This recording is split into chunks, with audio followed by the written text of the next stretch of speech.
Cultivation का सफर एक ऐसा राज जो हर कोई समझता है कि सिर्फ खूबसूरत है। चमकते चेहरे, बेहिसाब ताकत और अमर होने का सपना, यही तो देखा है सबने। पर जो कोई नहीं देखता वो है इसका भयानक चेहरा, एक ऐसी हकीकत जिसमें सिर्फ दुख, दर्द और मौत है। हानली भी इस चमक धमक से आकर्षित होकर इस दलदल में फंस गया, लेकिन धीरे धीरे उसे एहसास हुआ कि ये सफर सिर्फ एक सपना ही नहीं, एक कब्रिस्तान भी है। क्योंकि यहाँ सिर्फ एक दुश्मन है, वो है उसकी अपनी जिंदगी, जो कि हानली को निगलने के लिए तैयार बैठी थी। पर हानली किसी भी कीमत पर नाकामी कबूल नहीं करना चाहता था। तो क्या वो गॉड बनने का ये सफर पूरा भी कर पाएगा या नहीं? दोस्तों, ये कहानी शुरू में थोड़ी सी स्लो है, लेकिन अगर एक बार आपने फर्स्ट वीडियो कंप्लीट देख ली तो मुझे पूरा यकीन है कि आपको ये सीरीज बहुत ज्यादा पसंद आएगी। चलो अब चलकर हानली के इस मॉर्टल टू इमॉर्टलिटी जर्नी को शुरू करते हैं। तो कहानी की शुरुआत में हमें स्टार ओशन पर मौजूद एक छोटा सा टापू दिखाया जाता है, जहाँ पर हमारा हीरो हानली अपने मंकी फ्रेंड के साथ शिकार करने आ गया था।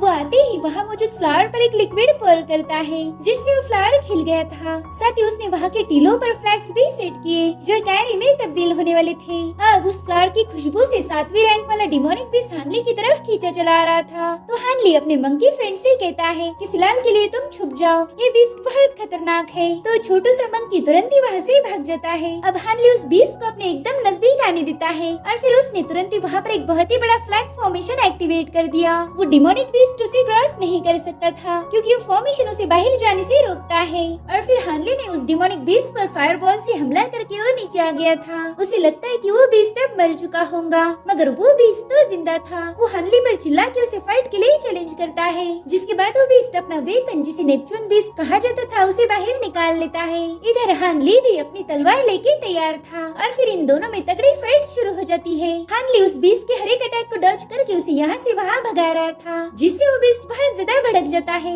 वो हानली पर अपनी डिमोनिक वेव का यूज करके अटैक कर रहा था, मगर हानली इस अटैक से जैसे तैसे बच जाता है। और अब अटैक करने की बारी हानली की थी। वो 1000 सूट टेक्निक का यूज करके उस बीस्ट पर अटैक कर देता है, मगर उस बीस्ट की खाल इतनी मजबूत थी कि हानली की सूट उसका कुछ भी बिगाड़ नहीं पाती। और अब सही मौका देख के हानली उसके गर्दन पर सवार हो जाता है। उसने अपनी सूंड उसकी गर्दन में घुसा दी थी, लेकिन थोड़ी स्ट्रगल करने के बाद उस बीस्ट ने हानली को दूर कर दिया था। और अब इसी दरमियान हानली उस बीस्ट के एक हाथ पर वार कर देता है। वेल, ये हाथ उसकी शील्ड थी, जो काटने की वजह से वो बीस्ट जोर जोर से चिल्ला रहा था, मगर उसका दर्द ज्यादा देर तक टिक नहीं पाता, क्योंकि उस बीस्ट में रीजनरेट करने की पावर्स थी। तो तुरंत ही एक नया हाथ बना लेता है, मगर इस बार वो हानली पर बहुत ज्यादा गुस्सा हो चुका था। हानली को पता है कि अब यहाँ से भागना ही सही रहेगा, तो तुरंत ही भागना शुरू कर देता है। साथ ही वो ट्रैपिंग आरी का यूज करके उस बीस्ट को कैद कर देता है, लेकिन उसने अपने नेपच्यून वेपन से उस आरी को ब्रेक कर दिया। तब तक हानली उसके लिए एक और पावरफुल अटैक के साथ रेडी था।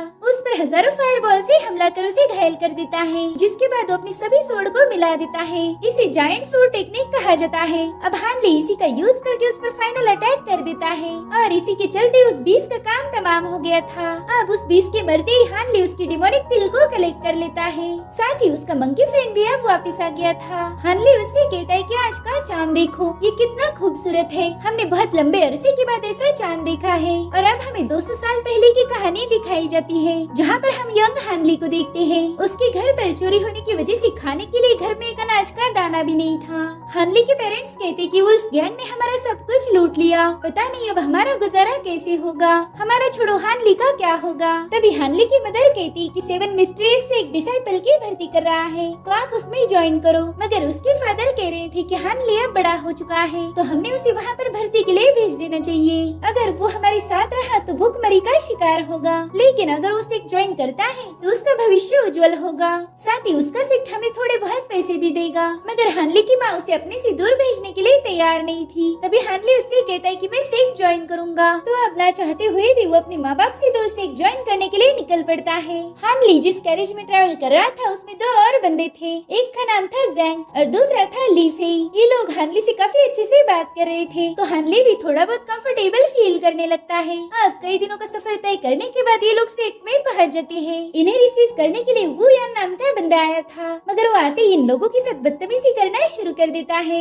वो कह रहा था कि यहाँ पर बहुत बदबू है, सड़क छाप कुत्तों से ऐसे ही बदबू आएगी, इसमें तुम लोगों की कोई गलती नहीं। अब उसकी बातें सुनकर ली फेई ने उस पर हमला कर दिया था, मगर वो बंदा उस पर भारी पड़ जाता है। ये देखकर जैंग ने भी उसके साथ मारपीट करना शुरू कर दी थी और इस तरह से पीटते पिटाते ये लोग 7 मिस्ट्रेस तक पहुँच जाते हैं। वहाँ के एल्डर में सबको बता रहे थे कि तुम सभी बहुत लकी हो, क्योंकि इस साल की परीक्षा बहुत आसान है। अगर तुम उसे पास कर पाए तो तुम हमारे डिसाइपल बन जाओगे। क्या तुम लोगों को पिक नजर आ रहा है? वेल, इसी जगह पर अगर तुम दोपहर होने से पहले पहुँच जाओ तो समझ लो कि तुम पास हो गए हो। दरअसल इस पिक को बोन रिफाइनिंग क्लिफ कहा जाता था, जो कि बहुत ही ऊंचाई पर मौजूद है। तो अब इनका एग्जाम स्टार्ट हो जाता है। सभी लोग बड़ी तेजी से भाग रहे थे। हानली और उसके दोस्त ने जंगल का रास्ता ऑलमोस्ट क्रॉस कर लिया था, मगर अब उन्हें एक पहाड़ पर क्लाइंब करना था और मुसीबतें यही से शुरू होने वाली थी। जैंग हानली को बताता है कि भाई तुम आगे चले जाओ, मैं तुम्हारे पीछे आ जाऊंगा। तो हानली ने भी उस पहाड़ पर क्लाइंब करना शुरू कर दिया। वहाँ पर ढेर सारे और भी लोग थे।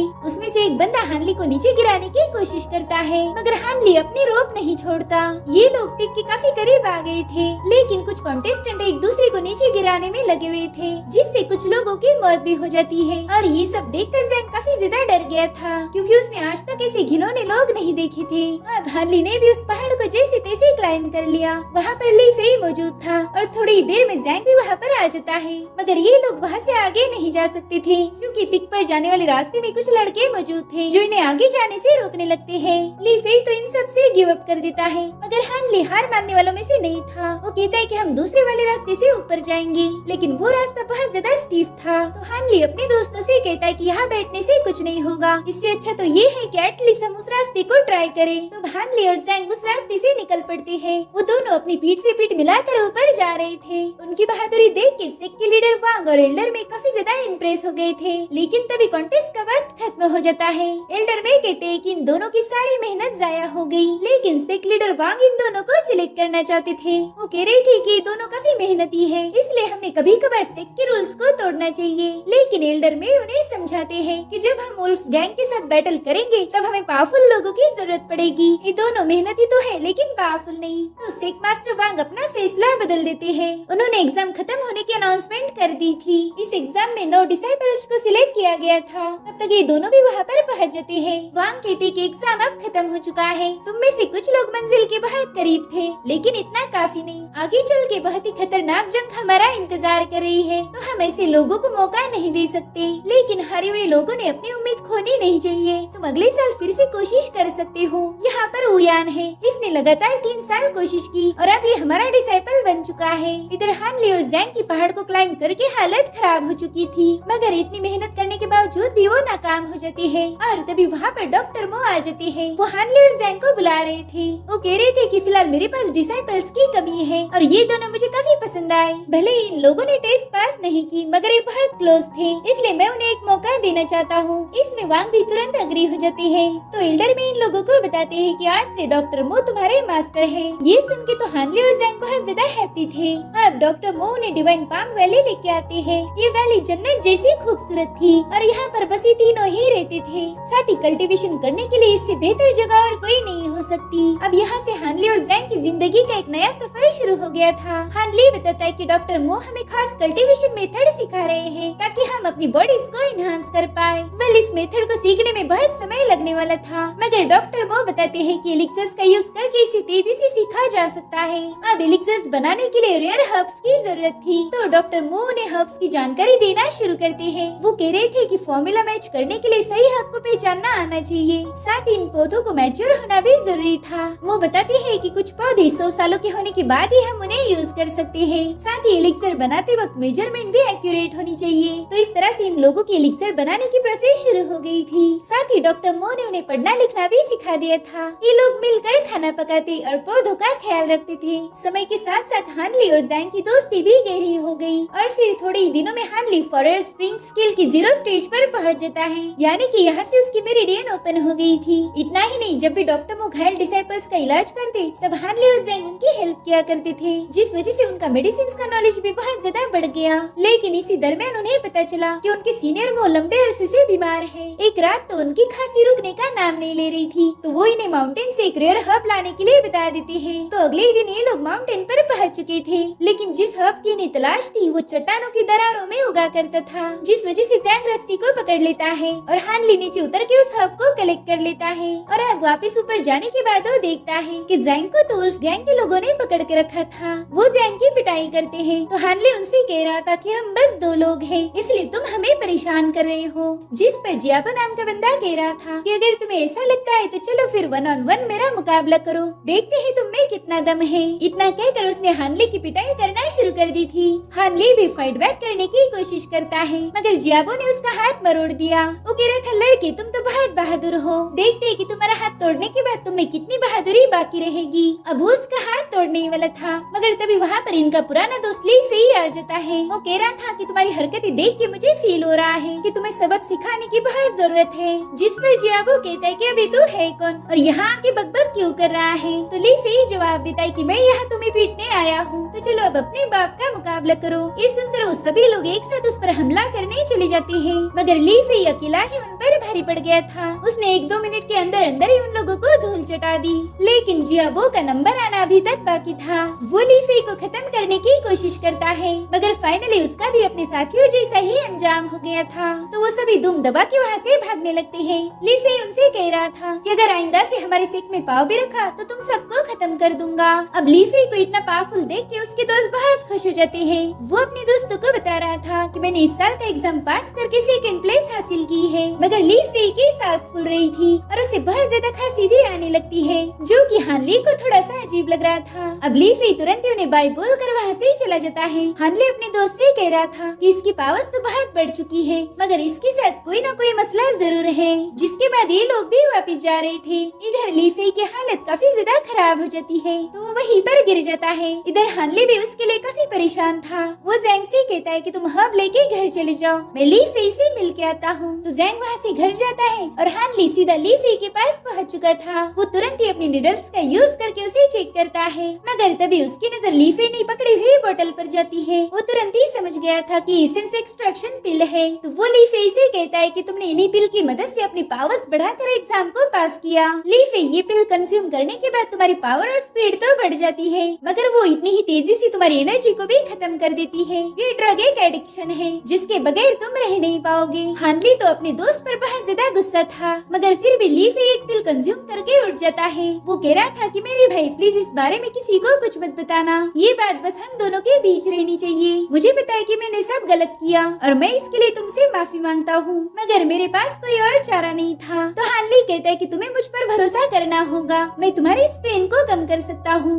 अब अगले सीन में हमें वुल्फ गैंग का बेस दिखाया जाता है, जहाँ पर वुल्फ गैंग का लीडर अपने लोगों को डांट रहा था। वो कहता है कि तुम लोगों ने मुझे एक कहानी सुनाई, मगर उसके 2 पहलू है। एक तो ये कि तुम सेक्ट में घुस गए और वहाँ तुम्हारा सामना 30 डिसाइपल से हो गया, और इस कहानी का दूसरा वर्जन ये है कि तुमने मेरी परमिशन के बगैर उस वैली में पाँव रखा और फिर एक अनजान बंदे ने तुम्हारे पीछे से लात मार के तुम्हें वहाँ से भगा दिया। दरअसल वुल्फ गैंग के लीडर का नाम था टियान लॉन्ग। वो जियाबो से कहता है कि अगर तुम मेरे भांजे नहीं होते तो मैंने बहुत पहले ही तुम्हें लात मार के यहाँ से भगा दिया होता। चलो अब जल्दी से यहाँ से दफा हो जाओ, वरना मैं अपना इरादा बदल दूंगा। तो जियाबो के दोस्तों से तुरंत ही वहाँ से दूर लेके जाते हैं। अब वहाँ मौजूद एक बंदा कह रहा था कि घबराओ मत, इस इंसिडेंट से कुछ नहीं होगा और ना ही इसका असर हमारी आगे की प्लानिंग पर होगा। वही दूसरी तरफ डॉक्टर मो कह रहे थे कि तुम दोनों लगभग 1 साल से मेरे साथ हो, तो चलो अब तुमने अभी तक क्या सीखा है चेक करेंगे। वो देखते कि ज़ैंग ने तो कोई प्रोग्रेस नहीं की, जिससे वो बहुत डिसअपॉइंट हो चुके थे, मगर जब वो हानले की ची पावर को चेक करते हैं वो बहुत ज्यादा इम्प्रेस हो गए थे। वो कहते ज़ैंग हानले ने बहुत ज्यादा इम्प्रूवमेंट की है, मगर तुम तो जैसे के वैसे हो। तो ज़ैंग उन्हें रिक्वेस्ट कर रहा था कि मास्टर प्लीज मुझे घर से बाहर मत निकाले। तो मास्टर कहते हैं कि मेरे पास तुम्हारे लिए एक खास कल्टीवेशन मेथड है, मेरे ख्याल से वो तुम्हें ज्यादा सूट करेगी। तो अब डॉक्टर मोस से कड़ी मेहनत कराना स्टार्ट कर देते हैं। उसने जल्दी ही आर्मर्ड एलिफेंट स्किल को मास्टर कर लिया था, मगर हानले से बस मेडिटेशन करवाया जा रहा था। और अब हमें सीधे 3 सालों बाद की कहानी दिखाई जाती है। मास्टर ज़ैंग की इम्प्रूवमेंट से बहुत खुश थे, साथ ही उन्होंने हानले के लिए ढेर सारे एलिक्सर बना लिए, जिससे उसकी कल्टीवेशन बेस इम्प्रूव होगी। मास्टर कहते कि मेरी हेल्थ बहुत तकलीफ दे रही है, इसलिए मुझे हर्ब्स कलेक्ट करने जाना पड़ेगा। तब तक तक तुम दोनों अच्छे से प्रैक्टिस करना। जिसके बाद मास्टर वहाँ से चले जाते हैं। हानली हमें बता रहा था कि मैंने लीफी के सीक्रेट को सीक्रेट रखा और उसकी पेन को कम करने के लिए मैंने उसके लिए मेडिसिन बनाई, जिससे वो मेरा काफी अच्छा दोस्त बन गया। साथ ही हमसे मिलने के लिए हमेशा आता रहता है। जैंग ने अभी तक जितने भी मूव को प्रैक्टिस किया है वो उन सभी को लीफी के साथ स्टडी करता है, जिस वजह से जैंग के पावर्स में अब काफी हद तक इजाफा हो रहा है। कभी कभार तो लीफी पर भी भारी पड़ जाता है। और फिर एक दिन लीफी हानली से कह रहा था कि भाई एक बात मेरे समझ नहीं आ रही, आखिर डॉक्टर मो ने तुम्हें फाइटिंग स्किल क्यों नहीं सिखाई? जिस पर हानली बताता है कि उन्होंने मुझे फाइटिंग स्किल के बजाय मेडिकल की स्किल सिखाई। जिस पर लीफी कह रहा था कि हाँ यार ये भी सही है, अगर वुल्फ गैंग ने तुम पर हमला किया तो तुम अपने मेडिसिन बॉक्स से उनका सिर फोड़ सकते हो। ये सुन के तो हानली और जैंग की हंसी छूट जाती है। जिसके बाद जैंग कहता है कि मैं हूँ ना, मैं हानली को प्रोटेक्ट करूँगा। जिस पर लीफी कहता है हाँ भाई तुम अभी के लिए उसे प्रोटेक्ट कर सकते हो, मगर आगे क्या, तुम हमेशा तो उसके साथ नहीं रह पाओगे। और इसीलिए तो कहा जाता है कि दूसरों का मोहताज होने से बेहतर है खुद ही पावरफुल बन जाओ। इस बात से हानली और जैंग दोनों भी अग्री थे, मगर हानली खुद से प्रैक्टिस नहीं कर सकता था। वो कहता है कि मुझे ये जगह बहुत पसंद है, यहाँ पर काफी शांति है, लेकिन मुझे मेरी छोटी बहन की बहुत याद आती है। देखो उसने मुझे एक तोहफा दिया था जिसे मैं हमेशा अपने पास रखता हूँ। जिस पर लीफी कह रहा था कि हाँ यार हमें पता है, उस दिन जब हम सेक की तरफ जा रहे थे तो तुम्हारी सिस्टर हानली के रो रो के तुम्हें पुकार रही थी। दरअसल वो हानली को चिढ़ा रहा था। अभी लोग जैंग को उसकी बहनों के बारे में पूछ रहे थे तो बताता है कि मेरी बहनें तो बहुत खतरनाक है, उन्होंने बचपन से ही मुझे बहुत परेशान किया। इनफैक्ट मेरी आंखों पर जो चोट है वो भी उन्हीं की निशानी है, इसलिए मैं घर पर किसी को भी मिस नहीं करता। मैंने तो डिसाइड किया है कि मैं कभी घर वापस नहीं जाऊंगा। यहाँ पर तो मैं बहुत खुश हूँ, मैंने आर्मर्ड एलिफेंट स्किल को ऑलमोस्ट मास्टर कर लिया, इसीलिए अब मुझे कोई परेशान नहीं कर सकता। और किस्मत से मेरे पास तुम्हारी जैसी दोस्त है, तो मुझे और किसी की जरूरत नहीं, हम हमेशा दोस्त रहेंगे। अब हानली और जैंग की लाइफ डिवाइन वैली में काफी अच्छे से गुजर रही थी। मो ने एलिक्सर बनाना सिखा रहे थे, लेकिन वो हानली को सिर्फ फॉरएवर स्प्रिंग स्किल को प्रैक्टिस करने बोलते हैं, जिस वजह से कभी कभार हानली को उन पर शक भी होता था कि आखिर वो उसे फाइटिंग स्किल क्यों नहीं सिखाते। मगर फिर वो अपने दोस्तों के साथ अपना गम भूल जाता। लेकिन एक दिन उसे एक अजीब सा सपना आया,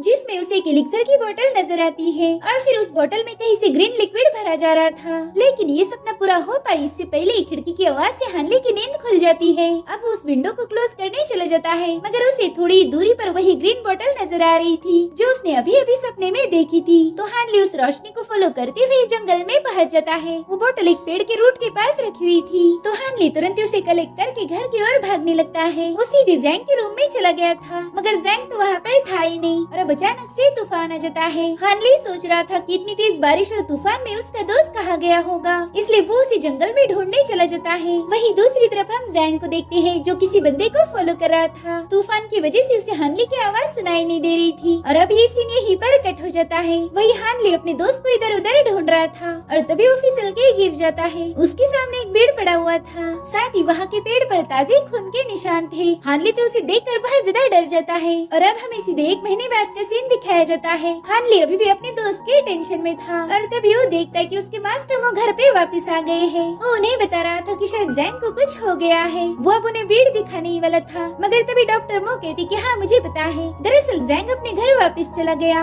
वो अपनी फैमिली को बहुत मिस करता था, इसीलिए वो बिना बताए यहाँ से भाग गया। मगर हानली को पता था कि जैंग अपनी फैमिली को बिल्कुल भी मिस नहीं करता था, लेकिन वो सीनियर के सामने खामोश था। डॉक्टर मो उससे कह रही थी कि अब ये बंदा भी हमारे साथ रहेगा, ये आयरन स्लेव है, इसका काम है हमें प्रोटेक्ट करना। जिसके बाद वो हानली की प्रोग्रेस चेक करते हैं और उसी वक्त हानली की नजर उनके ब्रेसलेट पर पड़ती है। उसमें से एक बीड मिसिंग था, तो हानली तुरंत ही अपने पास रखा हुआ बीड छुपा लेता है। वो कहता है सॉरी मास्टर, जब आप यहाँ पर नहीं थे तब मैंने ज्यादा प्रैक्टिस नहीं की। ये सुन के डॉक्टर मो काफी डिसअपॉइंट हो गए थे। जिसके बाद वो कहते कि हानली चलो ये बताओ कि मेरी एज कितनी होगी। जिस पर हानली कहता है कि शायद आप 70 साल से ऊपर होंगे। तो डॉक्टर मो कहते ना तुम गलत हो, मैं सिर्फ 37 का हूँ। ये सुन के तो हानली के होश ही उड़ गए थे। जिसके बाद डॉक्टर मो से अपनी कहानी बताते हैं। वो कह रहे थे कि कुछ सालों पहले की बात है, स्यू कंट्री के सभी लोगों को मेरा नाम पता था। मेरा पूरा नाम है मो जुरेन और मुझे घोस्ट हैंड के नाम से भी जाना जाता था। अच्छे या बुरे कोई भी फैक्शंस मुझसे पंगा लेने से डरते थे, क्योंकि जो भी मेरे रास्ते में आता मेरा घोस्ट हैंड उसे खत्म कर देता।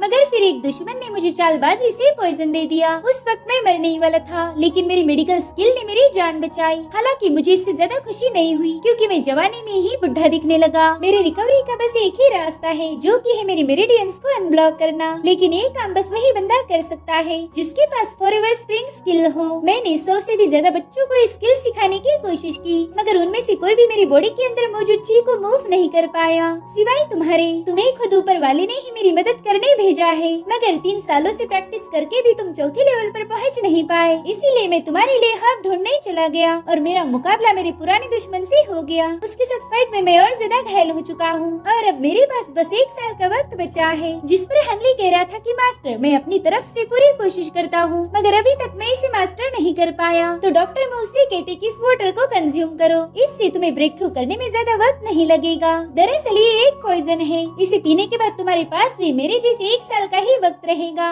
अगर इस 1 साल में तुम मुझे क्योर कर पाए तो मैं तुम्हें इस पॉइजन का एंटीडोट दे दूंगा, और अगर नहीं तो फिर तुम भी मेरे साथ मारे जाओगी। ये सब सुनकर हनली काफी डर गया था। वो कहता है, मास्टर मैं कोई जहर नहीं पीने वाला। जिस पर डॉक्टर मो कहता है कि तुम्हारे पास दूसरा कोई ऑप्शन नहीं है, और तभी वो आयरन स्लेव हनली को पकड़ लेता है। डॉक्टर मो कह रहा था कि तुम मुझे बचा के ही जिंदा रह सकते हो, नहीं तो फिर तुम्हारी मौत कंफर्म है। अब फैसला तुम्हारे हाथ में है। तो हनली भी ना चाहते हुए वो ड्रिंक लेने के लिए मान जाता है। इस तरह से मास्टर ने अपने ही डिसाइपल को जहर पिला दिया। वो कह रहा था कि अब हम दोनों एक ही नाव पर सवार हैं, डूबे तो साथ ही डूब जाएंगे, और अगर तैर गए तो फिर क्या ही कहने। जिसके बाद वो हनली को हर्ब्स देकर एलिक्सर बनाने के लिए बताता है। तो हनली वो पैकेट लेकर वहाँ से जा ही रहा था। तभी डॉक्टर मो उससे कहता है कि जब मैं पहली बार तुमसे मिला था तभी मैं समझ गया कि तुम बहुत स्मार्ट हो, मगर हमेशा स्मार्ट रहना सही नहीं होता, क्योंकि शेर पर कोई ना कोई सवा शेर जरूर होता है। फिलहाल मैं वैली से बाहर जा रहा हूँ, मेरे वापिस आने तक अच्छे से प्रैक्टिस करना। लेकिन हनली खामोशी से वहाँ से चला जाता है। वो काफी ज्यादा भड़का हुआ था। तो मो के वापिस जाने के बाद वो अपनी बैग पैक करता है, मगर उसे पता था कि यहाँ से भाग के कोई फायदा नहीं होने वाला। बिना एंटीडोट के वो 1 साल के बाद सरवाइव नहीं कर पाएगा। साथ ही उसे ये भी डाउट था कि अगर उसने मो की मदद भी की तो पता नहीं मो उसे एंटीडोट देगा या नहीं। इसीलिए हनली अपना एक बैकअप प्लान बनाना शुरू कर देता है। उसने एलिक्सर बनाकर प्रैक्टिस करना शुरू कर दी, जिससे वो फॉरएवर स्प्रिंग स्किल की स्टेज 1 पर पहुंच गया था।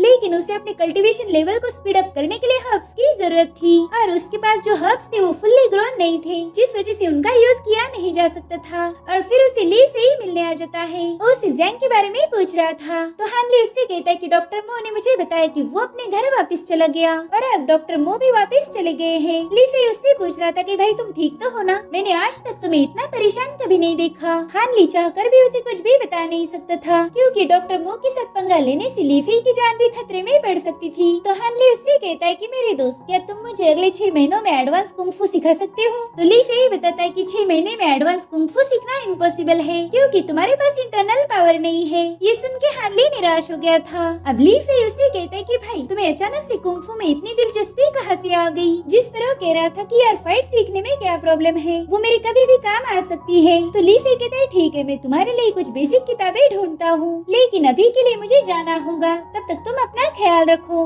अब रात के समय हनली ठीक से सो भी नहीं पा रहा था, इसीलिए उस ग्रीन बोतल को चेक करता है। वो कहता है कि मैंने कई बार इसे ओपन करने की कोशिश की, मगर ये बोतल खुली नहीं, और आज चांद की रोशनी में तुरंत ही ओपन हो गई। उसे याद आता है कि सपने में उसने ढेर सारे पौधों को तेजी से ग्रो होते हुए देखा था। तो वो वहाँ मौजूद छोटे से पौधे के रूट्स में इसका एक ड्रॉप डाल देता है, ताकि वो लिक्विड पॉइजनस है या फिर सेफ है इसे चेक किया जाए। जिसके बाद वो सो जाता है। अगली सुबह जब हनली की आँख खुली तभी वो देखता है कि वो पौधा तो बहुत बड़ा हो चुका था। वैसे भी हनली के पास एलिक्सर बनाने के लिए ज्यादा मैच्योर हर्ब्स नहीं थे, तो वो अपना एक सीक्रेट गार्डन बना लेता है। उसने पानी में उस पोशन को मिलाकर वही पानी पौधों को दे दिया, जिससे वो हर्ब्स बड़ी तेजी से ग्रो हो रहे थे। और फिर उन्हीं का यूज करके हनली ने ढेर सारे एलिक्सर्स बना लिए। वो उन्हीं का यूज करके 3rd लेवल पर पहुंच चुका था। लीफी भी उसके लिए कुछ किताबें लेके आता है, ताकि उनकी पढ़ाई करके हनली कुंग-फू के बेसिक सीख पाए। हनली को उसमें ब्लिंकिंग स्वॉर्ड टेक्निक बहुत ज्यादा पसंद आई थी, जिस पर लीफी कहता है कि अरे ये सबसे लो लेवल की टेक्निक है, खैर ये किताब तुम्हें रख लो, और साथ ही मेरा डैगर भी रख लो, ये मेरी तरफ से तुम्हारे लिए तोहफा है। मगर हनली तो बुक पढ़ने में इतना बिजी था कि उसे थैंक यू भी नहीं बोलता।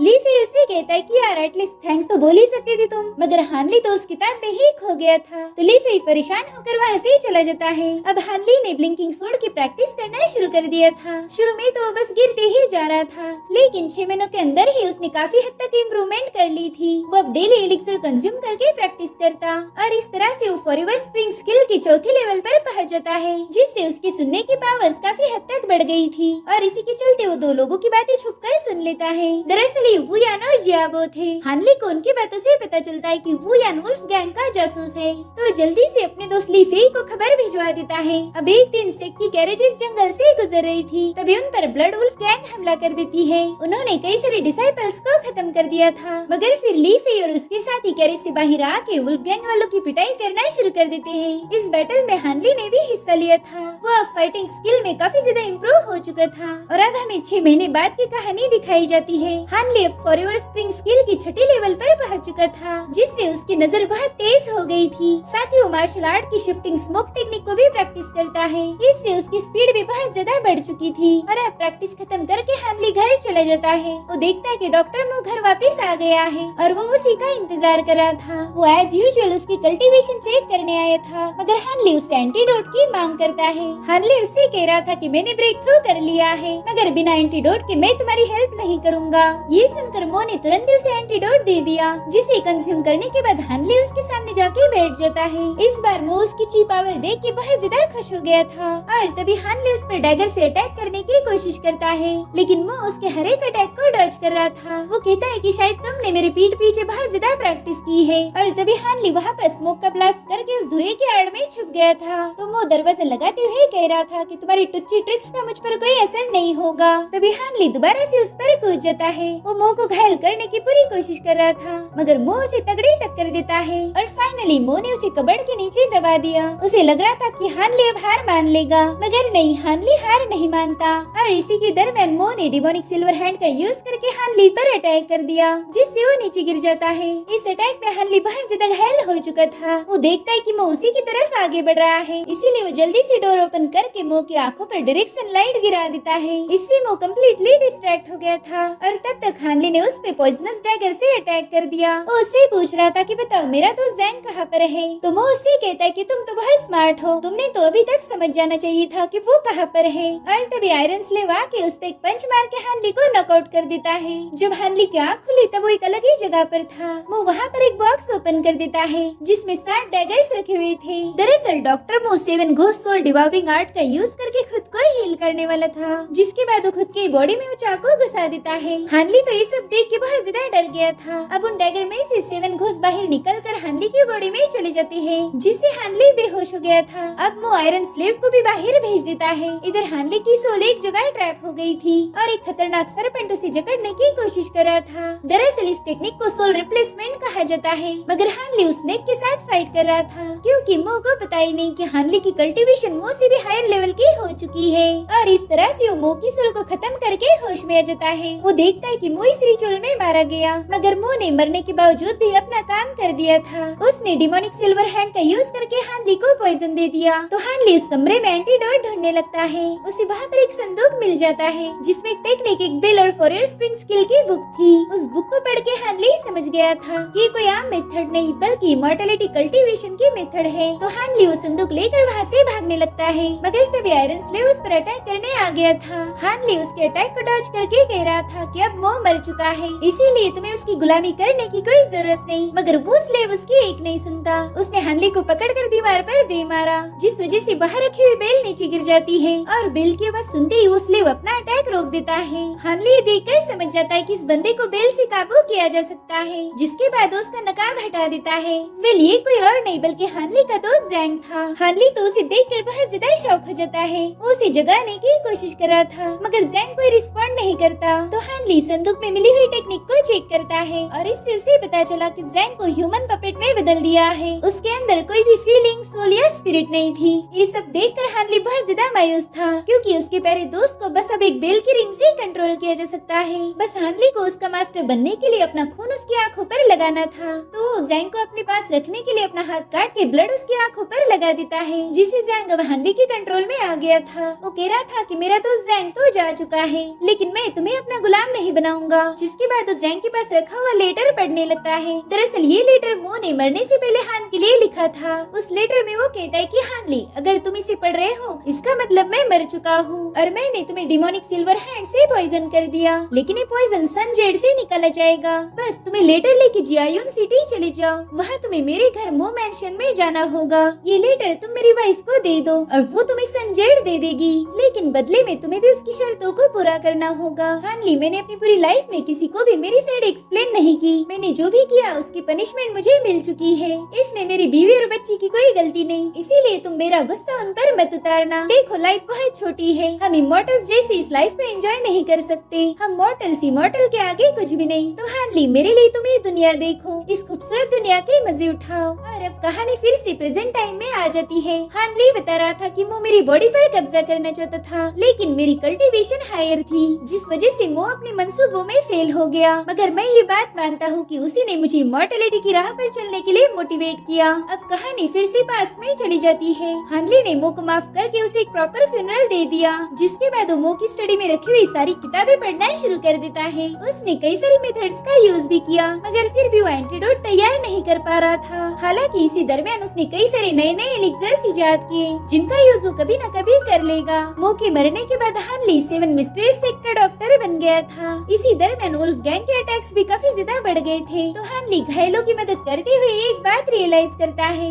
कि मॉर्टल्स की लाइफ की कोई गारंटी नहीं। और अब हमें जियायन सिटी में मौजूद मो मैंशन दिखाया जाता है, जहाँ पर 2 सर्वेंट्स मो की डॉटर को तोहफे लाके दे देते हैं। दरअसल ये तोहफे उसके सगाई के थे। इस लड़की का नाम मो रियान था। अब सर्वेंट के वहाँ से जाने के बाद वो बहुत रो रही थी। वो अपने फादर से कह रही थी कि पापा, आप कहाँ पर हो? आपने मेरी शादी एक अनजान शख्स के साथ तय कर दी। उस बंदे को तो मैं जानती भी नहीं। आपने मेरे साथ ऐसा नहीं करना चाहिए था। इधर हानली डिवाइन वैली में ही प्रैक्टिस कर रहा था। अब ऐसे ही कई दिन बीत जाते हैं। हानली को कई सारे न्यू टेक्निक्स की नॉलेज मिल गई थी और वो अब फॉरएवर स्प्रिंग स्किल के 8वीं लेवल पर पहुंच चुका था, जिसे इंपेरियल फ्लाइंग टेक्निक भी कहा जाता है। साथ ही उसने ऑब्जेक्ट कंट्रोलिंग टेक्निक को भी मास्टर कर लिया। इसी के साथ फायरबॉल टेक्निक भी थी, जिसका वो सही से यूज करना सीख गया था। हानली जितना कल्टीवेशन में आगे गया, उतना ही उसे समझ आया कि इमॉर्टल लोग मॉर्टल्स को किसी कीड़े से कम नहीं समझते। और फिर एक दिन उसे पता चलता है कि वुल्फ गैंग ने 7 मिस्ट्रेस सेक्ट पर हमला कर दिया। तो वो भी अपने दोस्त ली फेई के लिए तलवार उठा लेता है। रास्ते में उसे घायल बंदा मिल गया था। वो बताता है कि ली फेई और उसके साथी पहाड़ पर पहरा दे रहे थे, मगर तभी वुल्फ गैंग ने उन पर हमला कर दिया। हानली ये सुनकर तुरंत ही अपने दोस्त की मदद करने पहुंच जाता है, मगर ली फेई उस पीक पर मौजूद नहीं था। हालांकि वहाँ पर वुल्फ गैंग के कुछ मेंबर्स थे, जिनसे जैंग अकेले ही निपट रहा था। लेकिन वुल्फ गैंग के वॉरियर्स कम होने का नाम नहीं लेते। तो हानली भी अपनी बेहतरीन तलवारबाजी से उन्हें खत्म करना शुरू कर देता है। वही दूसरी तरफ हमें सनसेट पीक का सीन दिखाया जाता है, जहाँ पर पूरी तबाही मची हुई थी। एल्डर में अपने डिसाइपल के साथ मिलकर वुल्फ गैंग का मुकाबला कर रहे थे, और इस बार तो वुल्फ गैंग का लीडर भी जंग में उतर गया। एल्डर में देखते कि वुल्फ गैंग के लोग तादाद में बहुत ज्यादा है, और इनके तो कई सारे डिसाइपल्स भी मर चुके थे। तो ये लोग वहाँ से भागना शुरू कर देते हैं। लेकिन टियान लॉन्ग ने तो ठान लिया था कि आज की रात 7 मिस्ट्रेस सेक्ट की आखिरी रात होगी। इधर सेक्ट के हेड भी तबाही देख रहे थे। वो कहते, टियान लॉन्ग, इस बार तो तुमने हद पार कर दी। इधर लीफ एक अलग ही पिक पर था, जहाँ पर वुल्फ गैंग के लोग उसे चारों ओर से घेर लेते हैं, और अब इनमें हमें खतरनाक फाइट देखने को मिलती है। ली फेई ने अपने तलवारबाजी के दम पर उन सभी को मौत के घाट उतार दिया था, मगर तभी वहाँ पर और लोग पहुँच जाते हैं। ली फेई अकेला ही उनसे फाइट कर रहा था,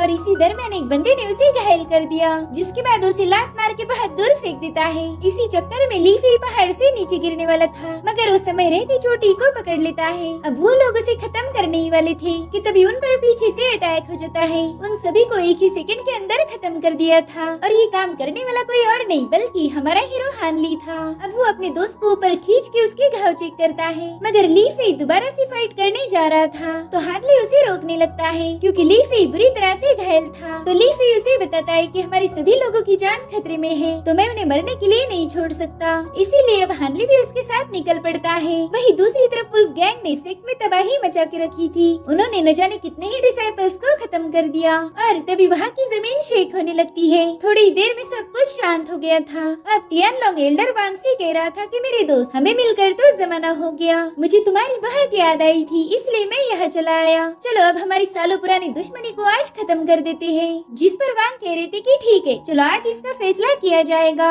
तो टियान लॉन्ग उनसे कहता है कि अगर तुम लोग सरेंडर कर दो तो शायद बहुत से लोगों की जान बच जाएगी। तो एल्डर वांग उसे बताते हैं कि तुम जहाँ पर खड़े हो ये सनसेट पीक है, ये एक ज्वालामुखी पर बनाया गया है। हमारे सेक्ट के साथ वे लीडर ली के पास डिवाइन पावर्स थी, जिसकी मदद से उन्होंने इस माउंटेन के नीचे एक ट्रिगर बनाया। अगर उस ट्रिगर को हल्का भी पुश किया जाए तो ये पूरा बेस डिस्ट्रॉय हो जाएगा। इसे यहाँ पर एक बहुत ही बड़ा भूकंप आएगा और हम सभी यही वहीं पर गाड़े जाएंगे। मगर टियान लॉन्ग को उनकी बातों पर यकीन नहीं हो रहा था, तो वांग उसे यकीन दिलाने के लिए ट्रिगर को थोड़ा सा पुश करवाते हैं, जिससे वो जमीन दोबारा से शेक हो रही थी। तो अब टियान लॉन्ग को यकीन हो जाता है। वो कह रहा था, वांग अब तो हम सभी एक ही नाव में सवार हैं, हम में से कोई भी हार मानने के लिए तैयार नहीं। जिस पर वांग कहते हैं कि इस जंग को खत्म करने का एक और रास्ता है, हम ड्यूल चैलेंज कर सकते हैं, हम दोनों एक डेथ कॉन्ट्रैक्ट साइन करेंगे। तो टियान लॉन्ग भी इसमें राजी हो गया था। इधर ली फी हान ली से कहता है कि वुल्फ गैंग हम पर भारी पड़ गई, इसीलिए हमारे लीडर ये कॉन्ट्रैक्ट साइन कर रहे हैं। वो बस हमारे डिसाइपल्स को बचाना चाहते हैं, मगर पता नहीं कि टियान लॉन्ग कॉन्ट्रैक्ट की शर्तों पर खरा उतरेगा।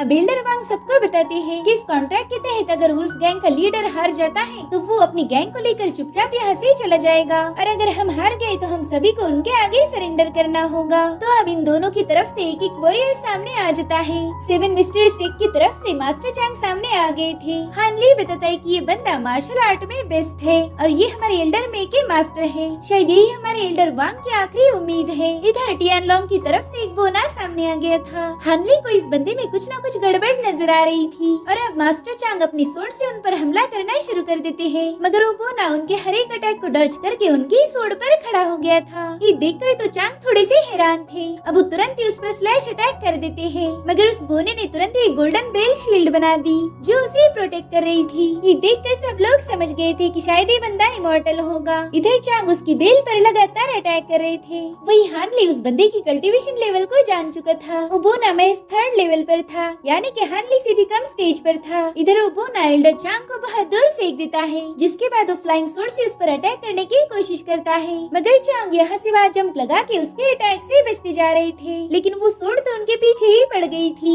इधर हान ली समझ जाता है कि इस बोने ने फ्लाइंग सोर्ड टैलिस्मान का यूज किया है, और फाइनली उस बोने ने एल्डर चांग को खत्म कर दिया था, जिसके बाद वो सभी को फाइट के लिए चैलेंज कर रहा था। इनफैक्ट उसने अपनी फ्लाइंग सोर्ड भी इन लोगों को डराने के लिए रिलीज कर दी थी, मगर हान ली उसे कहाँ ही डरने वाला था। वो तुरंत ही उस टैलिस्मान को अपनी पावर से पकड़ लेता है। अब वहाँ मौजूद सभी लोग हान ली की पावर्स देखकर थोड़ा सा शॉक हो गए थे, क्योंकि सभी को बस यही लगता था कि हान ली बस एक डॉक्टर है। इधर वो बोना हान ली को ग्रेट करके बताता है कि वो चिन लिंग का डिसाइपल है। वो कह रहा था कि तुम एक पावरफुल कल्टीवेटर हो और इस सिक्स से तुम्हारा कोई लेना देना नहीं, तो क्यों ना तुम हमसे हाथ मिला लो। देखो, अगर तुम हमारे साथ काम करोगे तो हमारी वुल्फ गैंग के लीडर तुम्हें बहुत अच्छा रिवॉर्ड देंगे। जिस पर हान ली कहता है कि आप तो मुझसे पहली बार मिले हो, मगर फिर भी मुझे रिवॉर्ड देने का सोच रहे हो, उसके लिए आपका बहुत बहुत शुक्रिया। मैं वुल्फ गैंग के साथ हाथ मिलाने को तैयार हूँ। खैर, आपका ये टैलिस्मान रख लीजिए। तो बोना तुरंत ही अपनी शील्ड हटाकर बाहर आ जाता है, मगर ये तो हान ली की एक चाल थी। वो तुरंत ही उसे ब्लास्ट कर देता है। दरअसल वो बोना एक डेविल था जो आग लगते ही ब्लास्ट हो जाता है। अब हान ली टियान लॉन्ग से कहता है कि जल्दी से अपने लोग लेके यहाँ से दफा हो जाओ, मगर वो अपने वादे से मुकर गया था। वो कह रहा था कि मैं तुम लोगों को मारने आया था, तो इसे खाली हाथ कैसे जा सकता हूँ। जिसके बाद वहाँ पर दोबारा से फाइट शुरू हो गई थी। वुल्फ गैंग ने इन लोगों पर तीर बरसाना शुरू कर दिया था। हान ली देखता है कि टियान लॉन्ग की वजह से कई सारे लोग मारे गए हैं। वो कहता है, टियान लॉन्ग, मैं तुम्हें 2 ऑप्शन देता हूँ, एक तो तुम खुद को मार दो या फिर मैं तुम्हें खत्म कर दूंगा, चाहे कोई भी ऑप्शन चुनो, आज तो तुम्हें मरना ही होगा। जिस पर टियान लॉन्ग कहता है कि मैं 3rd ऑप्शन चुनता हूँ, मैं खुद ही तुम्हें खत्म कर दूंगा। जिसके बाद वो सीधा हान ली पर अटैक करने चला जाता है, मगर हान ली तुरंत ही पीछे हट चुका था। टियान लॉन्ग उसे इधर उधर ढूंढ रहा था, और तभी हान ली फ्लाई करते हुए आके उसकी गर्दन दबोच कर उसे जमीन पर पटक देता है। उसने एक ही झटके में टियान लॉन्ग का काम तमाम कर दिया था। ये देखकर वहाँ मौजूद सभी लोग शॉक हो जाते हैं। उन सभी को हान ली से डर लग रहा था। इनफैक्ट उसके सिख के लोग ही उसका ये रूप देख के डर गए थे। अब अगले दिन हान ली लीफी से मिलने जाता है। सबसे पहला तो उसकी इंजुरी चेक कर रहा था, मगर लीफी उससे पूछता है कि भाई तुम कल्टीवेटर कब बन गए। जिस पर हान ली कह रहा था कि इससे कोई फर्क नहीं पड़ता, मैं पहले जैसा था वैसा ही हूँ। इस बात पर लीफी कहता है कि हाँ यार, तुम्हें तो जरा सा भी घमंड नहीं है। जिसके बाद वो जैंग के बारे में पूछ रहा था, तो हान ली उसे झूठ बोलता है। वो कह रहा था कि जैंग अपने घर जा चुका है और वो वहाँ पर काफी खुश भी है। जिसके बाद वो लीफी को एनर्जी रिस्टोरिंग एलिक्सर और एसेंस एक्सट्रैक्शन पिल के असर को सप्रेस करने का फॉर्मूला दे देता है। ये सब देखकर लीफी समझ गया था कि हान ली अब वहाँ से जाने वाला है, जिससे वो काफी मायूस हो गया था। हान ली उसे बताता है कि पिछली रात यहाँ पर जो कुछ भी हुआ उसके बाद मैं यहाँ पर नहीं रह सकता। जिस पर लीफी कह रहा था कि तुमने दूसरों की बातों पर ज्यादा ध्यान नहीं देना चाहिए, तुमने हम सबकी जान बचाई है, तुम हमेशा मेरे खास दोस्त रहोगे। ये सब सुनकर हान ली भी अभी इमोशनल हो गया था। वो कहता है, लीफी तुमने ये डैगर मुझे दिया था और ये मेरे लिए गुड लक लेके आया, लेकिन आज मैं ये तुम्हें वापस कर रहा हूँ इस उम्मीद में कि तुम ये मेरी निशानी समझ के अपने पास रखोगे। चलो अब मुझे जाना होगा। इतना कहकर वो अपने दोस्त के गले लग जाता है। वो अब काफी ज्यादा इमोशनल हो गया था, इसीलिए वो जल्दी से रूम से बाहर आ जाता है। ली फेई उससे कह रहा था कि मेरे दोस्त तुम बस कल्टीवेशन पर फोकस करो और तुम्हारी फैमिली का मैं पूरा ख्याल रखूंगा। तो इस तरह से हान ली अपनी कल्टीवेशन की जर्नी पर निकल पड़ा था। वो जैंग को भी अपने साथ ले जाता है, जिसके एक साइड में इमॉर्टल और दूसरी साइड पर येलो मैजिक वैली लिखा हुआ था। हान ली को डाउट था कि इस टोकन में कोई सीक्रेट है, इसलिए वो उसे अपने पास संभाल कर रख देता है। अभी लोग डॉक्टर मो के शहर पहुँच गए थे। वहाँ पर हम डॉक्टर मो की लड़की को देखते हैं, जो ना चाहते हुए भी रेडी हो रही थी। हान ली एक होटल के रूम से उस पर नजर रखे हुए था और तभी वहाँ पर एक वेटर आ जाता है। साथ ही वहाँ से बारात भी गुजर रही थी। तो हान ली उस वेटर से कहता है कि शायद मो फैमिली में किसी की शादी है। तो बंदा उसी पूरी हिस्ट्री ही बताने लगता है। वो कह रहा था कि आपने मो जुरेन का नाम तो सुना ही होगा। लोग उसे घोस्ट हैंड के नाम से भी जानते थे। वो लगभग 10 साल पहले गायब हो गया था, मगर उसकी फैमिली अभी भी यहीं पर रहती है और उनकी ढेर सारी प्रॉपर्टी है, जिसे कई लोग हासिल करना चाहते थे। और आज उन्हीं में से एक बंदा वो प्रॉपर्टी अपनी बनाएगा। दरअसल इसे लैजो नाम की बड़ी गैंग सपोर्ट करती है और उसी का फायदा उठा के वो मोजुरेन की बेटी मोरियान से शादी कर रहा है। तो हान ली उसे मोरियान के बारे में पूछने लगता है, जिस पर वेटर बता रहा था कि वो लड़की बहुत खूबसूरत है। सिटी के सारे जवान लड़के उस पे मरते हैं, मगर ये बंदा वो जियान मिंग इसने क्लेम किया था कि वो मोजुरेन का सबसे लास्ट डिसाइपल है। उसके पास मोजुरेन की लिखी हुई विल थी, उसमें मो ने लिखा था कि जो भी मेरा लास्ट डिसाइपल होगा उसी के साथ रियान की शादी होगी और साथ ही उसी बंदे को उनकी सारी प्रॉपर्टी भी मिल जाएगी। और सच बताओ ना तो मुझे इस कमीने पर 1 रुपए का भरोसा नहीं है, लेकिन इसे काफी स्ट्रॉन्ग सपोर्ट है, इसलिए मैं कुछ भी बोल नहीं सकता। हानली समझ गया था कि दूल्हा तो बस मौके का फायदा उठा रहा है। वो डॉक्टर मो की बेटी और उनकी प्रॉपर्टी को हड़पना चाहता था। हानली कह रहा था कि शायद ये बात डॉक्टर मो ने पहले ही प्रेडिक्ट की होगी और इसीलिए उसने मुझे यहाँ आने के लिए बोला था। एक बात तो माननी पड़ेगी कि डॉक्टर मो को मुझे कैसे ऑर्डर देना है ये अच्छे से पता था। वो मरने के बावजूद भी मुझसे काम करवा रहे हैं। इधर वो जियान मिंग रात के समय रियान के कमरे में घुस जाता है, उस पर जबरदस्ती करने की कोशिश कर रहा था। तब रियान उससे कहती कि तुम बस हमारी प्रॉपर्टी छीनना चाहते हो, तुमने मेरी माँ को तो उल्लू बना दिया लेकिन मुझे नहीं बना सकते। जिस पर वो जियान मिंग कह रहा था कि तुमसे शादी करके ही मैं तुम्हें और तुम्हारी प्रॉपर्टी को सेफ रख सकता हूँ, मगर रियान उसके काबू में नहीं आ रही थी, इसलिए वो उस पर हाथ उठाता है। वो कह रहा था कि तुम और तुम्हारा ये मेंशन मेरा है, मुझे कोई रोक नहीं सकता। और तभी वहाँ पर हानली पहुँच जाता है। वो कह रहा था किसी और का तो पता नहीं, हाँ मगर मैं तुम्हें जरूर रोकूंगा। जिसके बाद हानली जैंग को उस पर हमला करने भेज देता है। जैंग ने तो जाते ही उसे चोक करना शुरू कर दिया था। हानली उससे कहता है कि जाके तुम्हारी गैंग को बता दो कि मैं उस बंदे को जिंदा नहीं छोड़ूंगा जो मो फैमिली को परेशान करे। और रही बात आखिरी डिसाइपल की, तो उनका लास्ट डिसाइपल तुम नहीं बल्कि मैं हूँ। ये सुन के रियान थोड़ी सी शॉक हो गई थी। जिसके बाद हानली को मो की बीवी के सामने पेश किया जाता है। वो हानली से कह रही थी कि अगर तुम मेरे हस्बैंड के लास्ट डिसाइपल हो, इसका मतलब मुझे तुम्हें सन जेड़ देना पड़ेगा।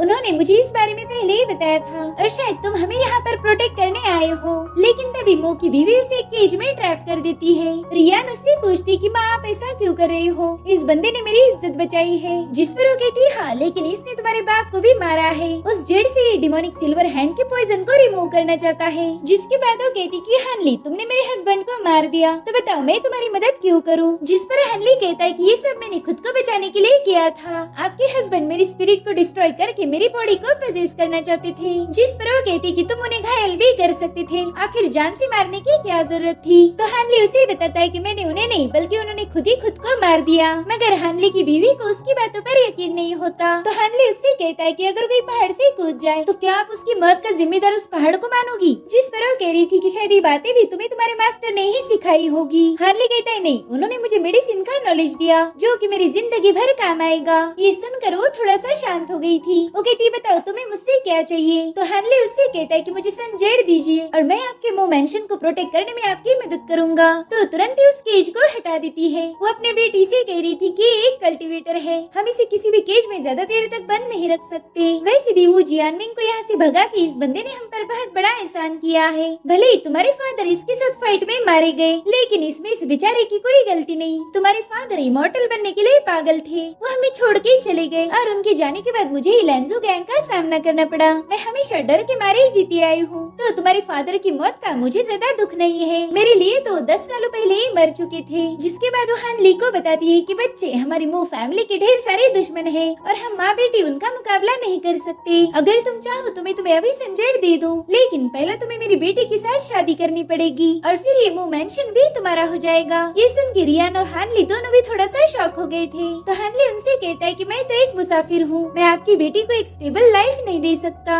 और रही बात इस मेंशन की हिफाजत की, तो उसके लिए मेरे पास एक आइडिया है। ये बंदा आपको हमेशा प्रोटेक्ट करेगा, जिसमें वो भी मान गई थी। अब अगले दिन हानली ना चाहते हुए भी जैंग को वहीं पर रुकने का हुक्म देता है। वो कह रहा था कि तुम्हें हमेशा इन लोगों को प्रोटेक्ट करना है। अब वो उसके हेड निकाल कर उसे कहता है कि मैं जल्दी तुम्हें लेने वापिस आ जाऊंगा। और फिर वो मायूस होकर वहाँ से जा ही रहा था, तभी रियान उससे मिलने आ जाती है। वो उसका शुक्रिया अदा करते हुए उससे पूछ रही थी कि अब तुम कहाँ जा रही हो। तो हानली उसे बताता है कि मैंने डिवाइन वैली में बहुत टाइम स्पेंड किया, वहाँ पर ज्यादा कल्टीवेटर्स नहीं थे, इसीलिए मैं कल्टीवेटर्स की तलाश करूंगा ताकि मैं उनसे कुछ सीख पाऊँ। तो रियान उसे बताती है कि एक जगह है, उसे ग्रेट साउथ वैली कहा जाता है। मेरे फादर इमॉर्टल्स की तलाश में अक्सर वहाँ जाया करते थे, तो तुम भी वो जगह ट्राई कर सकते हो। तो हानली उसे थैंक्स बोलकर उसे एक बुक देता है। वो कह रहा था कि ये बुक आपके फादर ने लिखी थी, इससे आप बहुत कुछ सीख सकती हो। उस बुक को देखकर रियान थोड़ी सी इमोशनल हो गई थी। हानली उससे कहता है कि अगर किस्मत ने चाहा तो हमारी दोबारा ऐसे ही मुलाकात होगी। इतना कहकर वो वहाँ से चला जाता है। अब हानली कई दिनों का सफर तय कर चुका था। संजय ने उसके पॉइजन को खत्म करके उसकी ताकत को बढ़ा दिया, जिससे अब वो फॉरएवर स्प्रिंग स्किल के 9वें लेवल पर ब्रेक थ्रू कर लेता है। वो कई दिनों तक ग्रेट साउथ वैली की तलाश करता रहा, मगर वो उसे नहीं मिली। और ऐसे ही वो एक टाउन में पहुंच जाता है। वहाँ का रास्ता उसे जाना मना लग रहा था। वैली इसी इलाके में हानली का घर है,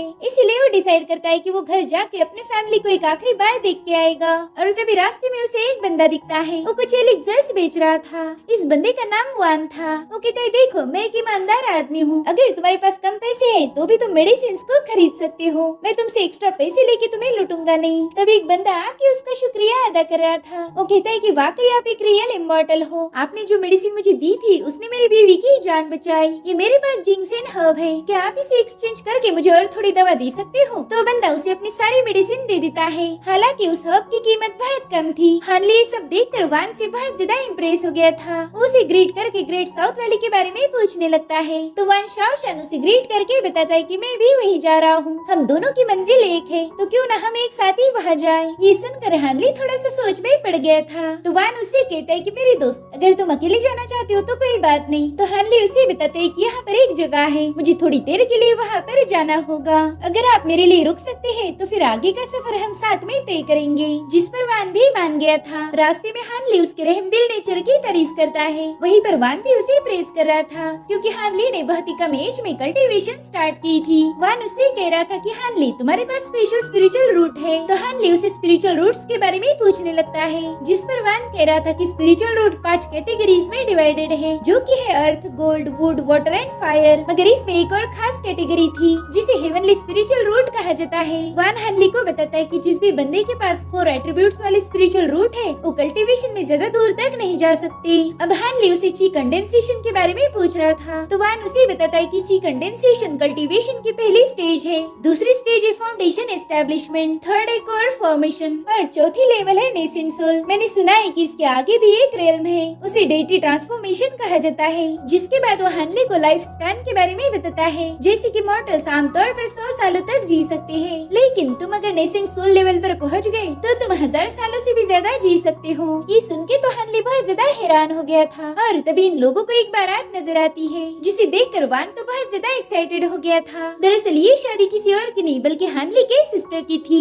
वहाँ मौजूद लोग कह रहे थे कि इस लड़की का भाई 7 मिस्ट्रेस से का कल्टीवेटर है, वो लड़का हर महीने इन्हें पैसे भेजता है। इधर हानली तो अपने बहन की डोली देखकर बहुत ज्यादा इमोशनल हो गया था। वो अपनी मदर को भी देख रहा था। तो वान उससे कहता है कि भाई अगर तुम इन्हें जानते हो तो जाके बात कर लो। इसलिए हानली अपने घर की तरफ जाने लगता है। उसकी सारी बचपन की यादें ताजा हो गई थी। एक लंबे अरसे पहले उनकी फैमिली काफी खुश थी, लेकिन वुल्फ गैंग वालों ने उनसे उनका सब कुछ छीन लिया। अब हानली खुद से ही बात कर रहा था। वो कहता है कि आप लोगों को हैप्पी देखकर मुझे बहुत सुकून मिला, लेकिन हम वो पुराने दिन वापस नहीं ला सकते, इसलिए मैं अब आपके सामने भी नहीं आना चाहता। मैंने आपके लिए एलिक्सर रख दिया है, इससे आपकी एजिंग स्लो हो जाएगी। साथ ही मेरी अभी तक की सारी सेविंग यहाँ पर रख दी है, जो आप लोगों को काम आएगी। थी। जिसके बाद वो अपनी सिस्टर ने दिया हुआ ब्रेसलेट भी वहीं पर छोड़ देता है ताकि वो ब्रेसलेट उसकी सिस्टर की हिफाजत करे। हानली कह रहा था कि प्लीज मुझे माफ कर देना, मैं आपसे बिना मिले ही वापस जा रहा हूँ क्योंकि मेरा ये सफर बहुत मुश्किल होगा और मैं आपका दिल दुखा के नहीं जाना चाहता। जिसके बाद वो रोते हुए वहाँ से चला जाता है। वान शाओशन उसका बाहर ही इंतजार कर रहा था तो हानली उसे थैंक्स बोल के ये लोग अपना सफर शुरू कर देते हैं। वान उसे बता रहा था कि ग्रेट साउथ वैली में इमॉर्टल असेंशन असेंबली होने वाली है,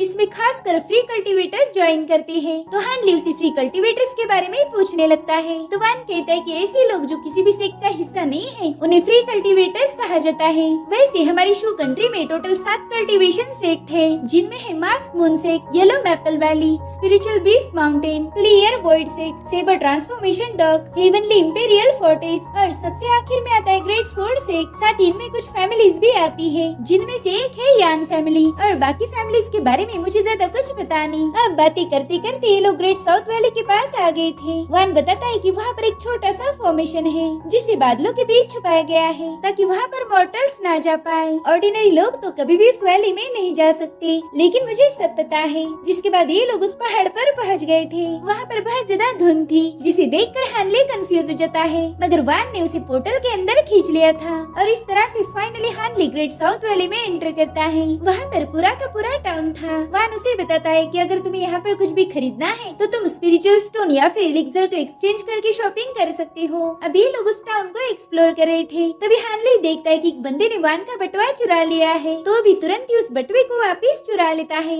दरअसल इस बंदे का नाम जियूजी था। उसे हु पिंगू नाम की बंदी पूछती है कि तुम्हारा बटुआ कहाँ पर है। इधर हानले वान को उसका बटुआ वापस देते हुए कह रहा था कि भाई चोर तो यहाँ पर भी है। तभी चिंगवेन नाम का बंदा बता रहा था कि जियूजी तो बस मजे के लिए चोरी करता है, वो सच में तुम्हें परेशान नहीं करना चाहता था। वह वो चोरी करके तुम्हारा स्टफ तुम्हें वापस लौटा देता। अब जियूजी हानले की तारीफ कर रहा था। वो कहता है भले ही तुम कल्टीवेशन में कुछ खास नहीं हो मगर तुम्हारी नजर बहुत तेज है। जिसके बाद किंगवेन इन दोनों से काफी अच्छे से बात कर रहा था। वो हानले को असेंबली में उनके साथ जाने के लिए कहता है मगर हानले उसे पोलाइटली मना कर देता है। वो कह रहा था कि फिलहाल मुझे इस टाउन को एक्सप्लोर करना है, मैं थोड़ी देर में आपसे मिलूंगा। दरअसल हानले को इन लोगों पर रत्ती भर भी भरोसा नहीं था। डॉक्टर मो के साथ उसका जो एक्सपीरियंस था उसी से हानले बहुत ज्यादा समझदार हो गया था। जिसके बाद वो टाउन में घूमते हुए फॉरएवर स्प्रिंग स्किल की बुक एलिक्सर दे के परचेज कर लेता है। डॉक्टर मो के पास जो बुक थी वो तो बस एक छोटा सा पोर्शन था मगर अब हानले को एक कंप्लीट वर्जन मिल चुका था। जिसके बाद वो देखता है कि एक बंदी ब्रोकन मैजिक फ्रेगमेंट को सेल करने की कोशिश कर रही है लेकिन वहाँ मौजूद लोग उसे जानबूझ के तंग कर रहे थे। उस लड़की का नाम हान था और वो उस फ्रेगमेंट को 5 स्पिरिचुअल स्टोन में बेचना चाहती थी मगर वो लोग उसे बस एक स्टोन देने के लिए तैयार थे। हानले देखता है कि वो मैजिकल फ्रेगमेंट चीजों को गायब कर सकता है, इसीलिए वो तुरंत ही 2 गोल्डन एलिक्सर्स की बोतल देकर उस मैजिकल फ्रेगमेंट को खरीद लेता है। लेकिन ये बात उस बंदे को बिल्कुल भी अच्छी नहीं लगती, इसलिए वो जानबूझ के हानले के साथ झगड़े करना शुरू कर देता है। उसने तो हानले को मारने के लिए अपना वेपन भी बाहर निकाल लिया था मगर तभी चाओ शियान नाम की बंदी उसे रोक लेती है। वो कह रही थी सीनियर युनफेंग, ये फ्रेगमेंट हमारे लिए इतना जरूरी नहीं, जल्दी असेंबली स्टार्ट होने वाली है तो हमने उसी पर फोकस करना चाहिए। तो युनफेंग भी उसकी बात मान जाता है। वो हानले से कह रहा था कि इस खूबसूरत लड़की की वजह से तुम बच गए मगर हर बार तुम्हारी किस्मत तुम्हारा साथ नहीं देगी। हानले तो इस इंसिडेंट से थोड़ा सा शॉक था। उसे लगा नहीं था कि कल्टीवेशन की दुनिया में ऐसे कमीने लोग भी भरे पड़े हैं। जिसके बाद वो अकेले में आकर अपनी ग्रीन बोतल को बाहर निकाल लेता है। उस बोतल में सेंस ऑफ यूनिवर्स था और उसी की वजह से हानले लेवल अप कर पाया। अब वो तुरंत ही उस बोतल को मैजिकल फ्रेगमेंट में छुपा देता है। जिसके बाद वो वहाँ से जा ही रहा था कि तभी वो शॉप वाली बंदी हान उसके पास आ जाती है। वो हानले से कह रही थी कि मेरे पास आपके लिए एक और स्पेशल चीज है, शायद आपको ये पसंद आ जाए। जिसके बाद वो हानले को गोल्डन सिंसियरिटी ब्रश दिखाती है। इस ब्रश को 2 नंबर की रैंकिंग वाले डीमन बीस्ट के बालों का यूज करके बनाया गया था। इस ब्रश से टैलिस्मान लिखे जा सकते थे। तो हानले उसकी कीमत पूछता है जिस पर हान बताती है कि इसकी कीमत है 2 बोतल एलिक्सर मगर हानले कहता है नहीं ये तो बहुत ज्यादा है। तो हान उसे एक टैलिस्मान की बुक भी ऑफर करती है। ये हानले को काफी दिलचस्प लगी थी तो उसे भी परचेज कर लेता है। इधर वान अपने नए बने दोस्तों के साथ बैठा हुआ था। उन लोगों ने उसे बता दिया था कि उसकी कल्टीवेशन बेस अच्छी होकर भी वो असेंबली के लिए क्वालिफाई नहीं हो सकता। हु पिंगू उससे कह रही थी कि वान तुम ची कंडेंसेशन की 7वीं रैंकिंग पर हो और 10 साल पहले जो असेंबली हुई थी उसमें 10th और 11th रैंकिंग वाले कल्टीवेटर्स भी मारे गए, इसलिए इस बार वो लोग ज्यादा सावधानी से काम ले रहे हैं। जियूजी कह रहा था कि हर 10 सालों में असेंबली ऑर्गेनाइज की जाती है और इसमें सभी राइजिंग स्टार और अच्छे से के बंदे आते हैं। और रही बात हमारी तो हम फ्री कल्टीवेटर्स है, हमारे पास न ज्यादा स्किल है और ना ही मैजिक वेपन्स, तो हमें यहाँ पर कम्पीट करने का भी चांस नहीं मिलेगा। मगर वान का मानना था कि फ्री कल्टीवेटर्स को भी मौका मिलना चाहिए, क्योंकि 7 सिक के पास ये एलिक्सर्स होते हैं और बिना एलिक्सर के कल्टीवेट करना इम्पॉसिबल है। वो कह रहा था कि अगर हमें यहाँ पर एडमिशन नहीं मिली तो हम कल्टीवेशन की राह पर चल नहीं सकते। तभी किंगवेन बताता है कि एक और रास्ता है, अगर तुम्हारे पास इमॉर्टल टोकन है तो तुम्हें आसानी से एडमिशन मिल जाएगी। इधर हानली दूर से उनकी सारी बातें सुन रहा था। वेल, उसके पास भी एक इमॉर्टल टोकन था, जिसे देखकर वो कह रहा था कि शायद इस बार मुझे गलती से बहुत बड़ा खजाना मिल गया। और इसी के साथ ये एपिसोड यही। हानली इमॉर्टल असेंबली अटेंड करने पहुंच जाता है। वहाँ पर कई सारे पावरफुल कल्टीवेटर्स थे, साथ ही पूरी शू कंट्री के 7 सिक के एल्डर्स भी डिसाइपल को सिलेक्ट करने वहाँ पर आ चुके थे। सबसे पहले इन सभी कल्टीवेटर्स के स्पिरिचुअल रूट्स को चेक किया जाएगा। जो भी इस टेस्ट को पास करेगा वो 7 सिक के लिए क्वालिफाई हो सकता था। जिसके बाद मार्शल आर्ट का भी एक राउंड होने वाला था और उसमें जीतने वाले बंदे को एडमिशन के साथ साथ एक खास रिवॉर्ड भी दिया जाएगा। जिसके बाद वो एल्डर हवा में स्पिरिचुअल बॉल्स को रिलीज करती है, जिसे होल्ड करने से इन लोगों के रूट्स के बारे में पता चलता था। मगर उस बॉल को होल्ड करने के लिए डिसाइपल आपस में झगड़े करना शुरू कर देते हैं। हानली तो ये सब देखकर बहुत ज्यादा हैरान था। जो काम प्यार मोहब्बत से भी हो सकता था, ये बेवकूफ लोग वहाँ पर भी अपनी पावर्स का मिसयूज कर रहे थे। अब उनमें से कुछ डिसाइपल पास और कुछ फेल हो जाते हैं। वहीं पर यूनफेंग नाम का बंदा भी था, जो जानबूझकर हानली को उकसाने की कोशिश करता है। वो कह रहा था कि मुझे पूरा यकीन है कि तुम्हारे स्पिरिचुअल रूट्स बहुत ही ज्यादा वाहियात होंगे। मगर हानली उसके मुंह नहीं लगता। वो तो ये सोच के हैरान था कि स्पिरिचुअल वर्ल्ड ऐसे ऐसे नमूनों से भरा पड़ा है। अब हानली भी स्पिरिचुअल बॉल को होल्ड करता है, मगर उसके अंदर कई सारी कैटेगरीज के रूट्स थे, जिस वजह से हानली इस टेस्ट में फेल हो गया। वहीं पर हम हान को देखते हैं, जो हानली के सिलेक्ट ना होने पर मायूस हो गई थी। हालांकि वो इस परीक्षा में पास हो गई थी। अब वान शाओशान हानली से कहता है कि हम दोनों भी फेल हो गए। ऐसा कहना तो नहीं चाहिए, मगर हमारे साथ भी कोई दुखी हो तो उसका गम देखकर हम खुद का गम भूल जाते हैं। मगर हानली तो इमॉर्टल टोकन के बारे में ही सोच रहा था। वो दिल में ही कहता है कि शाओशान, वो टोकन मेरे लिए बहुत ज्यादा जरूरी है, इसीलिए मैंने तुम्हारे पास उसका जिक्र नहीं किया, मगर मैं इसके लिए बहुत ज्यादा शर्मिंदा हूँ। जिसके बाद मार्शल आर्ट के सेकंड राउंड के लिए लोग जमा हो गए थे। इस राउंड में जीतने वालों को खास एलिक्सर मिलने वाले थे। इतना ही नहीं, उन्हें स्पिरिचुअल स्टोन से भी नवाजा जाएगा। जो जितने ज्यादा राउंड जीतेगा उसे उतने ही ज्यादा रिवॉर्ड्स मिलेंगे। अब अरीना में यान फैमिली का बंदा आ जाता है। शाओशान हानली को बता रहा था कि ये हमारी शू कंट्री की ग्रेट फैमिली में गिनी जाती है। इनकी कल्टीवेशन भले ही कमजोर हो, मगर यान फैमिली के पास काफी अच्छे मैजिक टूल्स और फॉर्मेशंस है, जिसके दम पर वो आसानी से जीत सकते हैं। और इसी वजह से आज के मैच में तो बहुत ज्यादा मजा आएगा। और तभी यान फैमिली का ओपोनेंट रिंग में आ जाता है, मगर इस बंदे ने तुरंत ही अपना मैजिकल टूल यानी कि स्टार हैमर का यूज करके उस बंदे को शिकस्त दे दी। ये देखकर हानली को समझ आ गया था कि कल्टीवेशन बस स्पिरिचुअल रूट्स पर ही नहीं, बल्कि मैजिकल टूल्स, टैलिस्मान, फॉर्मेशन और एलिक्सर पर भी निर्भर करता है। अब अगला मैच यूनफेंग और एक बंदे के दरमियान था, लेकिन यूनफेंग ने तो उसे तुरंत ही हरा दिया। वो बंदा भी हार मान लेता है। वो कह रहा था कि मेरे पास ज्यादा स्किल नहीं है, इसलिए सीनियर प्लीज मुझे बख्श दीजिए। मगर हानली देखता है कि यूनफेंग ने अपना वेपन निकाल लिया है, जिसके बाद यूनफेंग बड़ी बेरहमी से उस बंदे को घायल कर देता है। हानली तो ये सब देखकर बहुत ज्यादा डिस्टर्ब हो जाता है। यूनफेंग उसे देखकर एटीट्यूड दिखा रहा था, मगर हानली फिलहाल उसके साथ कोई पंगे नहीं लेना चाहता था। वो शाओशान को बताता है कि मैं थोड़ा वॉक के लिए जा रहा हूँ, और हाँ, उन फ्री कल्टीवेटर से थोड़ा सा संभाल कर रहना।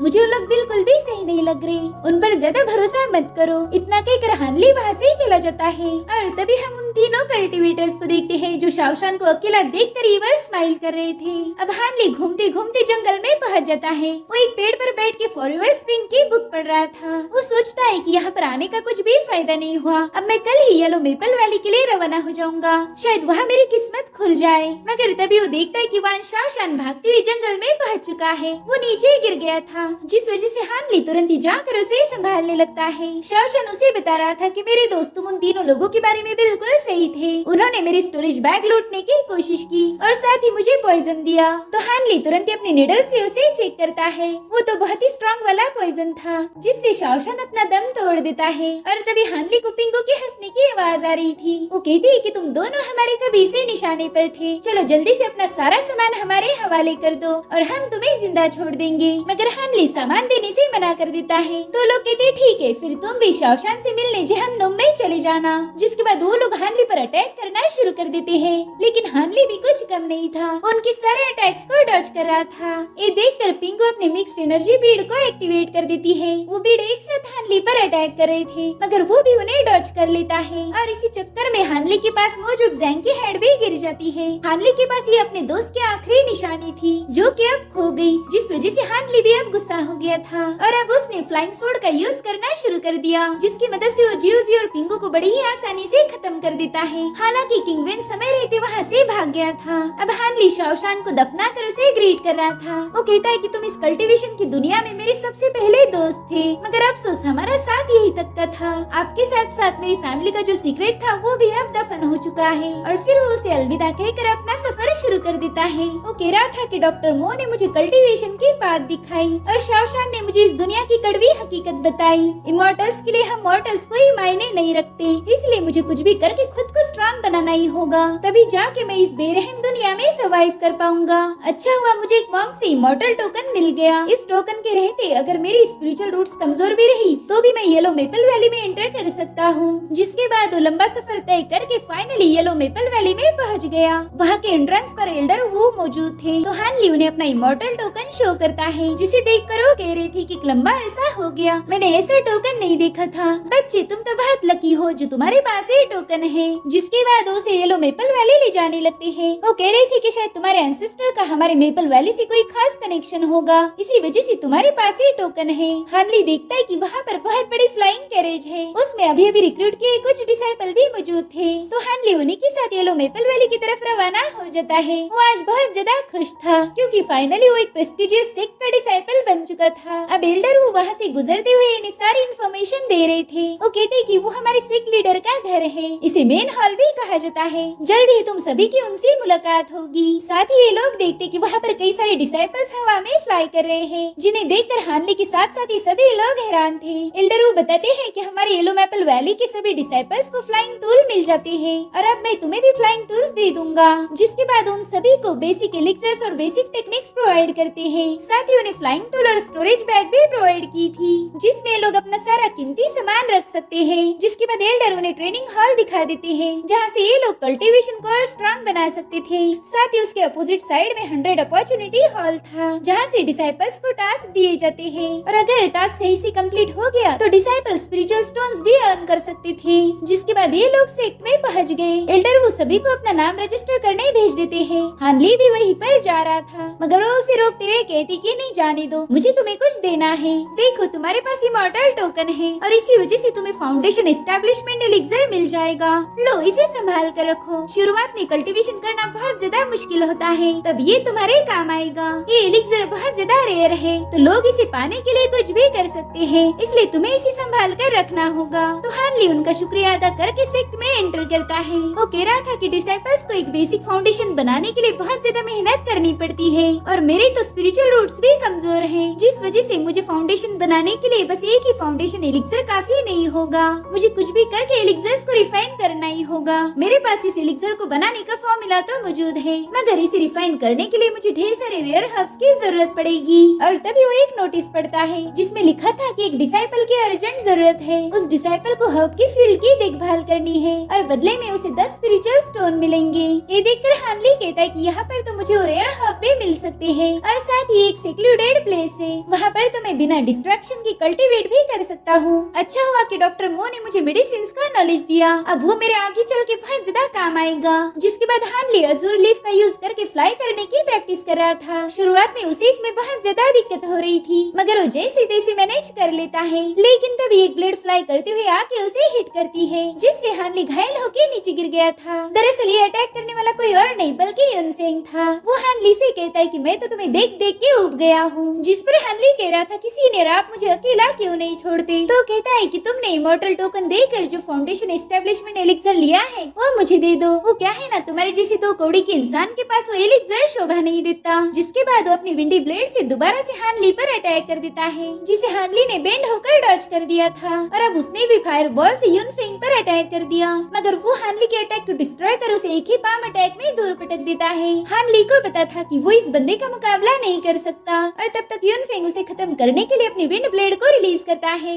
हानली इस अटैक से मारा भी जा सकता था, मगर तभी एल्डर उस ब्लेड को डिस्ट्रॉय कर देते हैं। वो युनफेंग पर चिल्ला रहे थे, जिस पर वो कहता है कि एल्डर ये मसला हानली और मेरे दरमियान का है, इसलिए आप इसमें दखल ना दे। वो अब एक और बार हानली पर अटैक करने चला जाता है, मगर एल्डर तुरंत ही अपने पावर्स का यूज करके उसे दूर ढकेल देते हैं। वो युनफेंग से कहते थे कि तुम गुस्ताख भी हो और वाहियात भी। तभी वहाँ पर एक और एल्डर की एंट्री होती है। वो कह रहा था कि नए डिसाइपल्स तो ऐसे ही होते हैं। दरअसल इनका नाम था एल्डर यिन और ये यूनफेंग के मास्टर थे। वो कहते भाई तुमने मेरे डिसाइपल को बुरी तरह से घायल किया है। जिस पर एल्डर वो बताते हैं कि आपके डिसाइपल ने एक बेकसूर बच्चे पर हमला किया था, मैंने तो बस उसे उसकी सजा दी है, नहीं तो वो हानली को खत्म कर देता और मैं हानली के मार्शल अंकल के नाते ये होने नहीं दे सकता। जिस पर एल्डर यिन कह रहे थे कि हम दोनों भी कभी जवान हुआ करते थे, तुम्हें क्या लगता है कि हम यहाँ पर कैसे पहुँचे? देखो हम भी बेरहम थे। इस कल्टीवेशन की दुनिया में पावर्स ही सब कुछ है। और रही बात उस फाउंडेशन एलिक्सर की, तो उसी के पास होना चाहिए जो बंदा उसके लायक हो। भाइयों आप तो सीनियर हो, मेरे ख्याल से आपको ये चीजें पहले से ही पता होनी चाहिए। जिस पर एल्डर यू कह रहे थे कि मेरे लिए एलिक्सर से ज्यादा लोगों की जिंदगी मायने रखती है। भले ही मेरी पोजीशन आपकी जितनी बड़ी ना हो, मगर ये छोटे मोटे मैटर सुलझाने की जिम्मेदारी मुझे दी गई है।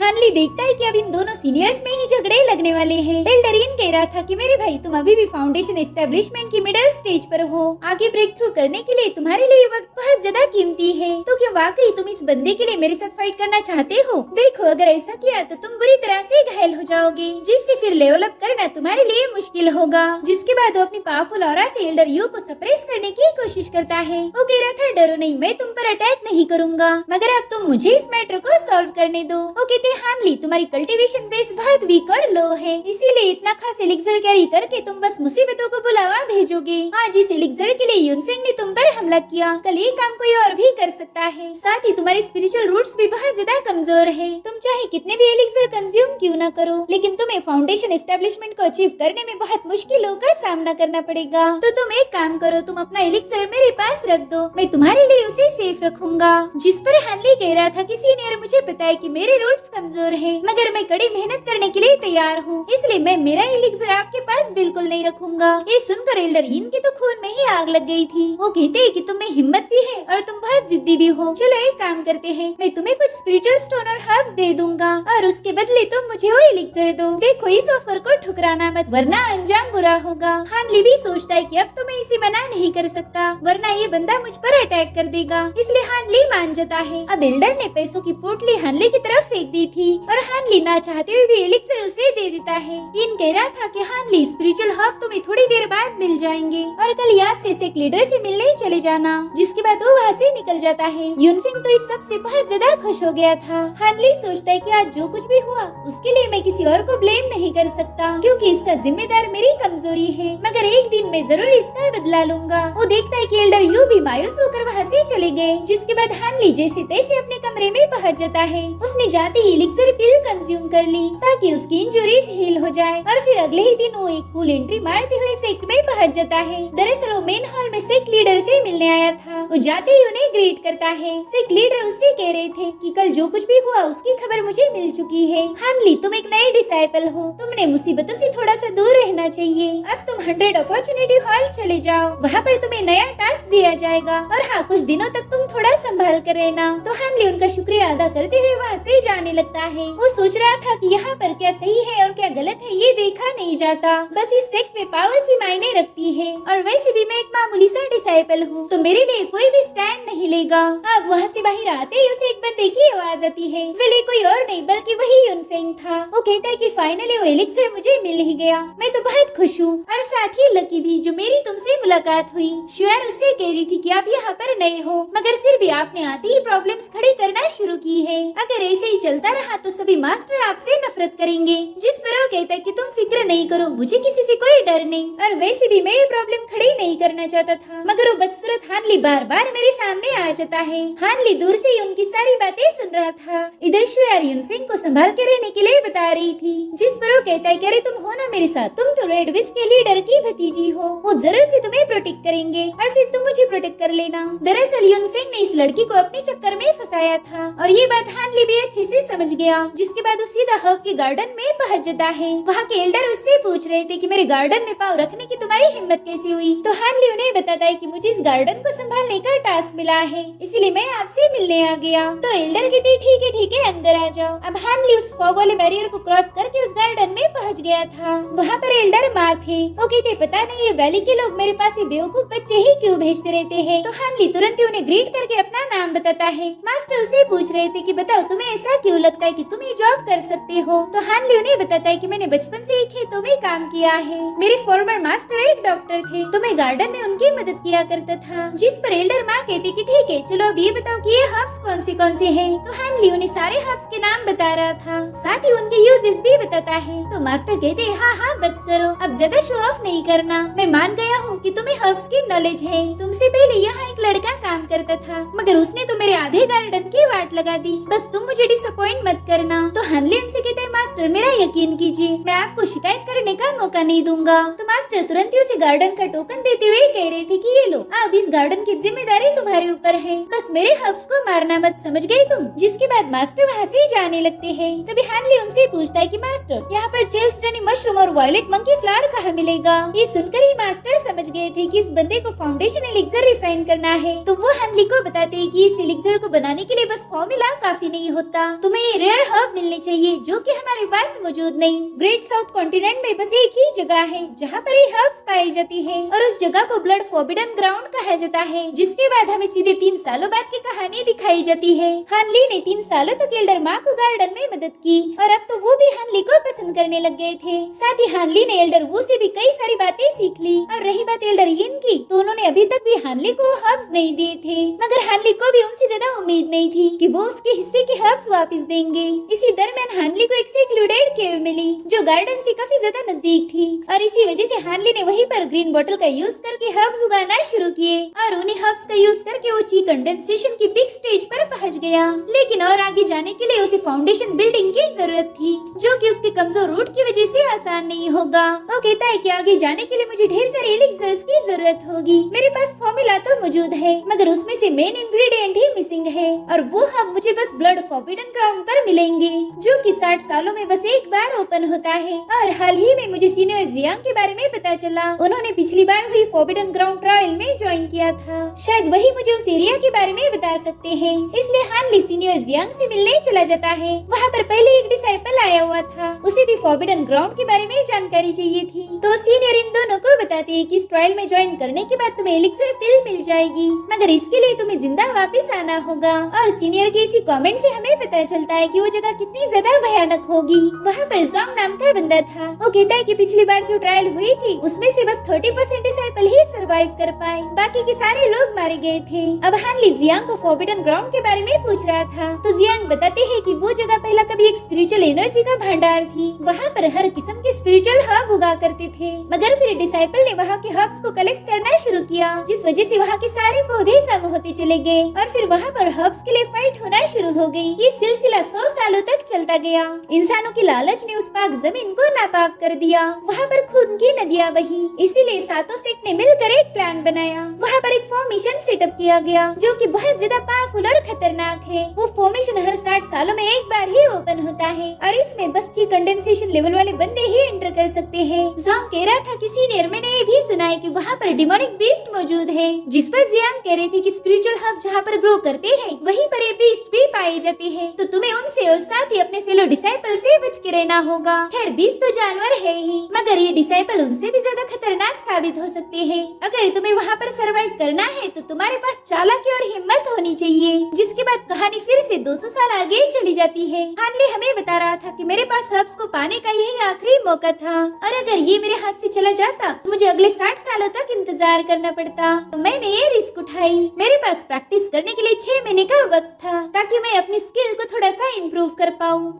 कहानी फिर से पास में चली जाती है। हानली वैली के मार्केट में पहुंच गया था। उसने अपने फेस पर मास्क लगाया था ताकि कोई भी उसे पहचान न पाए। जिसके बाद वो एक ट्रेजर स्टोर में चला जाता है। वहाँ पर उसने अपना नाम ली फेयू बताया। वो कहता है कि मुझे स्पेशल मैजिक टूल खरीदने हैं। मेरे पास पैसों की कोई कमी नहीं, बस अच्छे टूल की जरूरत है। ये सुनकर तो वो ओनर बहुत ज्यादा खुश हो गया था। वो कहता है बरखुरदार तुम एकदम सही जगह पर आए हो। जिसके बाद उसे गोल्ड बीटल स्वान ब्लेड दिखाता है। इसमें एक मेन ब्लेड और दूसरी छोटी 8 ब्लेड थी मगर हानली को ये ज्यादा पसंद नहीं आती। तो बंदा जिसका नाम वांग था वो हानली को दूसरी ट्रेजर दिखाना शुरू करता है जिसमें हेवी स्वॉर्ड और शील्ड थी, साथ ही थंडर बॉल भी था, मगर हानली इनमें ज्यादा दिलचस्पी शो नहीं करता। तो बंदा फाइनली उसे गोल्डन लाइट ब्रिक टैलिस्मान दिखा देता है और ये हानली को काफी इंटरेस्टिंग लगा था। अब वो बंदा उसे बताता है कि ये बहुत ही खास ट्रेजर है। तो हानली कहता है ठीक है, इस हब को रख लो और इसके बदले में मुझे और टैलिस्मान दे दो। वो शॉपकीपर देखता है कि हानली ने दिया हुआ हब 1000 साल पुराना है। वो कह रहा था कि इतना खास हब मैंने आज तक नहीं देखा, लेकिन सिर्फ इतना सा हब उस ट्रेजर के लिए काफी नहीं होगा। तो हानली उसे ढेर सारे हब्स देकर वो सारे के सारे मैजिकल टूल खरीद लेता है। वो बंदा भी इससे बहुत ज्यादा खुश हो गया था। अब हानली सेक की तरफ वापस जाते हुए सोच रहा था कि इस टैलिस्मान के साथ मैं ब्लड फॉरबिडन ग्राउंड पर अपनी किस्मत आजमा सकता हूँ।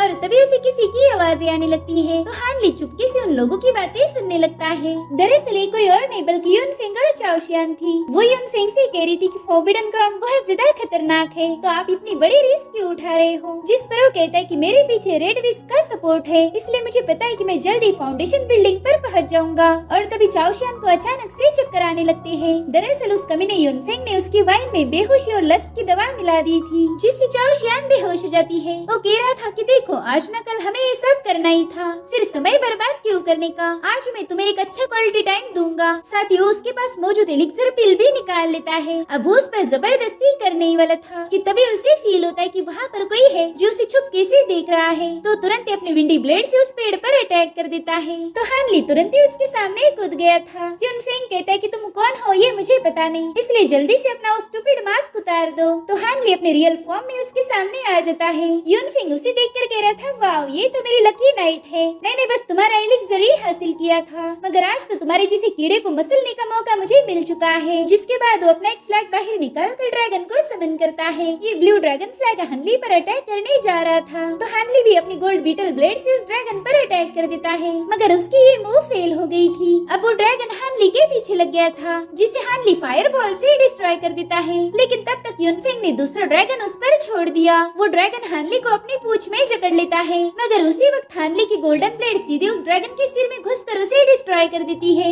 इधर यूनफेंग और तो ड्रैगन भेज देता है, जिसे हानली ने डार्क आयरन शील्ड से डिस्ट्रॉय कर दिया। तब यूनफेंग फ्लैग की मदद से खुद ही उसके साथ फाइट करना शुरू कर देता है, मगर हानली उसके हर एक अटैक से बचते हुए गोल्ड ब्लेड से उसका मुकाबला कर रहा था। हमें इन दोनों के दरमियान बहुत ही इंटेंस फाइट देखने को मिलती है। इस फाइट में हानली ने अपनी पूरी ताकत लगा दी और फाइनली वो यूनफेंग में अपनी गोल्ड ब्लेड घुसाकर उसे खत्म कर देता है। हानली ने पास में हुई सारी जलीलियत का बदला ले लिया था, साथ ही उसकी स्टोरेज बैग भी छीन लेता है, जिसमें फाउंडेशन एस्टेब्लिशमेंट एलिक्सर बिल थी। वो कहता है कि ये बिल मेरी थी और आज वापिस से मेरे पास ही आ चुकी है, मगर हानली उसके बाकी के ट्रेजर को नहीं लेता, क्योंकि उस ट्रेजर को ट्रैक किया जा सकता था। जिसके बाद वो यूनफेंग की बॉडी को आग लगाकर उसे डिस्ट्रॉय कर देता है, मगर तभी चाओशियान ने उसे पीछे से पकड़ लिया था। वो एकदम नशे में थी और हानली अपनी इज्जत बचाने की पूरी कोशिश कर रहा था, मगर चाओशियान उसे जबरदस्ती किस करती है। हानली को भी अब ये सब अच्छा लग रहा था, मगर थोड़ी देर में वो होश में आ जाता है। उसने तुरंत ही चाओशियान को दूर ढकेल के उस पे अटैक कर दिया, क्योंकि औरतों के चक्कर बहुत बुरे होते हैं। ये बात हानली को पता थी। वो उसे बताता है कि यूनफेंग बहुत कमीना इंसान था, खैर मैंने समय रहते तुम्हें बचा लिया। जिसके बाद उसे एक बड़ी फ्री पिल खिला देता है, ताकि वो आज रात क्या हुआ था वो सब भूल जाए। जिसके बाद हानली घर वापिस आकर टैलिस्मान को ड्रॉ कर रहा था। वो कहता है कि मैंने यूनफेंग को तो रास्ते से हटा दिया, अब मेरा अगला टारगेट है ब्लड फॉरबिडन ग्राउंड। मेरे पास जो मैजिकल टूल है वो नॉर्मल बैटल्स के लिए काफी है, मगर बात की जाए पावरफुल दुश्मन की तो तब मुझे टैलिस्मान और थंडर बॉल की जरूरत पड़ेगी। और तभी वहाँ पर एल्डर माँ आ गए थे, इसलिए हानली अपने मैजिकल टूल तुरंत ही छुपा देता है। वो कह रही थी कि तुम जल्दी फॉरबिडन ग्राउंड की ट्रायल देने वाले हो, इसलिए मैंने तुम्हारे लिए कुछ बनाया है। जिसके बाद वो एक एलिक्सर की बोतल हानली को थमा देती है। हानली उसे लेने से मना कर रहा था। वो कहता है एल्डर मेरे से ज्यादा आपको एलिक्सर की जरूरत है, लेकिन एल्डर माँ उसकी एक नहीं सुनते। उन्होंने जबरदस्ती वो एलिक्सर हानली को दे दिया। तो हानली उनसे वादा करता है कि वो फ्यूचर में उनका ही फेवर जरूर लौटाएगा। अब एल्डर जाते हुए उससे कह रहे थे कि प्लीज जिंदा वापिस आ जाना, अभी भी गार्डन्स को संभालने के लिए मुझे तुम्हारी जरूरत है। दरअसल वो हानली के लिए बहुत ज्यादा फिक्रमंद थे, बस उनका केयर करने का तरीका थोड़ा सा अजीब था। फाइनली वो दिन आ जाता है जिस दिन फॉरबिडन ग्राउंड की ट्रायल होने वाली थी। वहाँ पर एल्डर ली हुआ अपने पावरफुल पेट यानी कि सिल्वर पाइथन को समन कर लेते हैं और फिर ये सभी डिसाइपल उसी पर सवार होकर ब्लड फॉरबिडन ग्राउंड की तरफ रवाना हो जाते हैं। एल्डर ली हुआ रास्ते में सभी को बता रहे थे कि उस ग्राउंड पर ढेर सारे डिमोनिक बीस्ट है, तो अपने ट्रैक्शन टूल को संभाल कर रखना। इसी की मदद से मैं तुम्हें लोकेट कर पाऊंगा। साथ ही तुम्हारे पास जो मैप है उसे भी संभाल कर रखना। अगर वो गुम हो गया और तुम भटक गए तो फिर तुम्हारी मौत पक्की है। इधर हानली उस मैप को गौर से देख रहा था। वहाँ पर कुछ ऐसी जगहें थी जिसमें सबसे रेयर और स्पेशल हर्ब्स उगा करती थी। एल्डर बताते हैं कि इन्हीं हर्ब्स को रिफाइन करके तुम फाउंडेशन एस्टेब्लिशमेंट एलिक्सर बना सकते हो, मगर ये जगह सबसे ज्यादा खतरनाक है। यहाँ पर डिमोनिक बीस्ट मौजूद है और साथ ही ढेर सारा फॉग भी। मगर तीसरे दिन सन और मून बीड वहाँ मौजूद फॉग को हटा देगी, तब तुम लोग आसानी से हर्ब्स को कलेक्ट कर सकते हो। बस याद रहे कि ये कॉन्टिनेंट 5 दिनों तक ओपन रहेगा। 5वें दिन 5 बार बेल बजाई जाएगी और फिर तुरंत ही वो एरिया बंद हो जाएगा।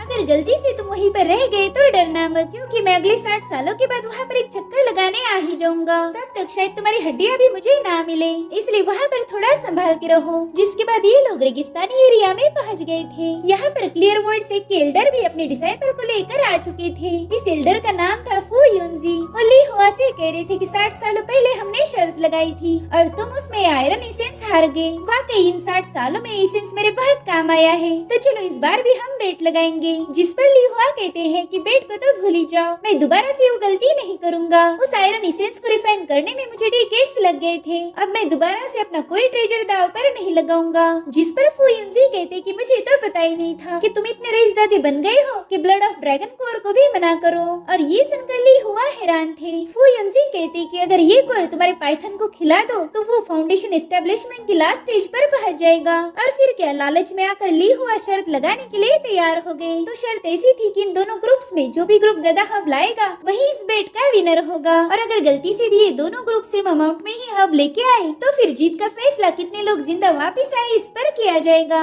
इन दोनों की बातें सुनकर डिसाइपल सोचते हैं कि इधर हमारी जान पर बनी है और ये दोनों लोग बेटिंग कर रहे हैं। तभी ली हुआ इन लोगों से कह रही थी कि तुम्हें तो लग रहा होगा कि मैं बहुत ही जालिम बंदा हूँ जो तुम्हारी जिंदगी ऊपर दाव खेल रहा, मगर कल्टीवेशन की दुनिया ऐसी ही है। लो रैंकिंग वाले डिसाइपल कभी भी मारे जा सकते हैं, इसलिए तुम्हें कुछ भी करके इस ट्रायल को सरवाइव करना होगा। चलो आज की रात तुम यहीं पर आराम करो, कल से ट्रायल शुरू होगी। और इसी के साथ एपिसोड भी यहीं पर एंड हो जाता है। गाइस, अगर आपको ये वीडियो जरा भी पसंद आई हो तो प्लीज इसे लाइक और एक प्यारा सा कमेंट जरूर कर देना। अगर आप चैनल पर नए हो तो प्लीज हमें सपोर्ट करने के लिए सब्सक्राइब भी कर लीजिए। Thank you so much for watching. Bye bye, take care.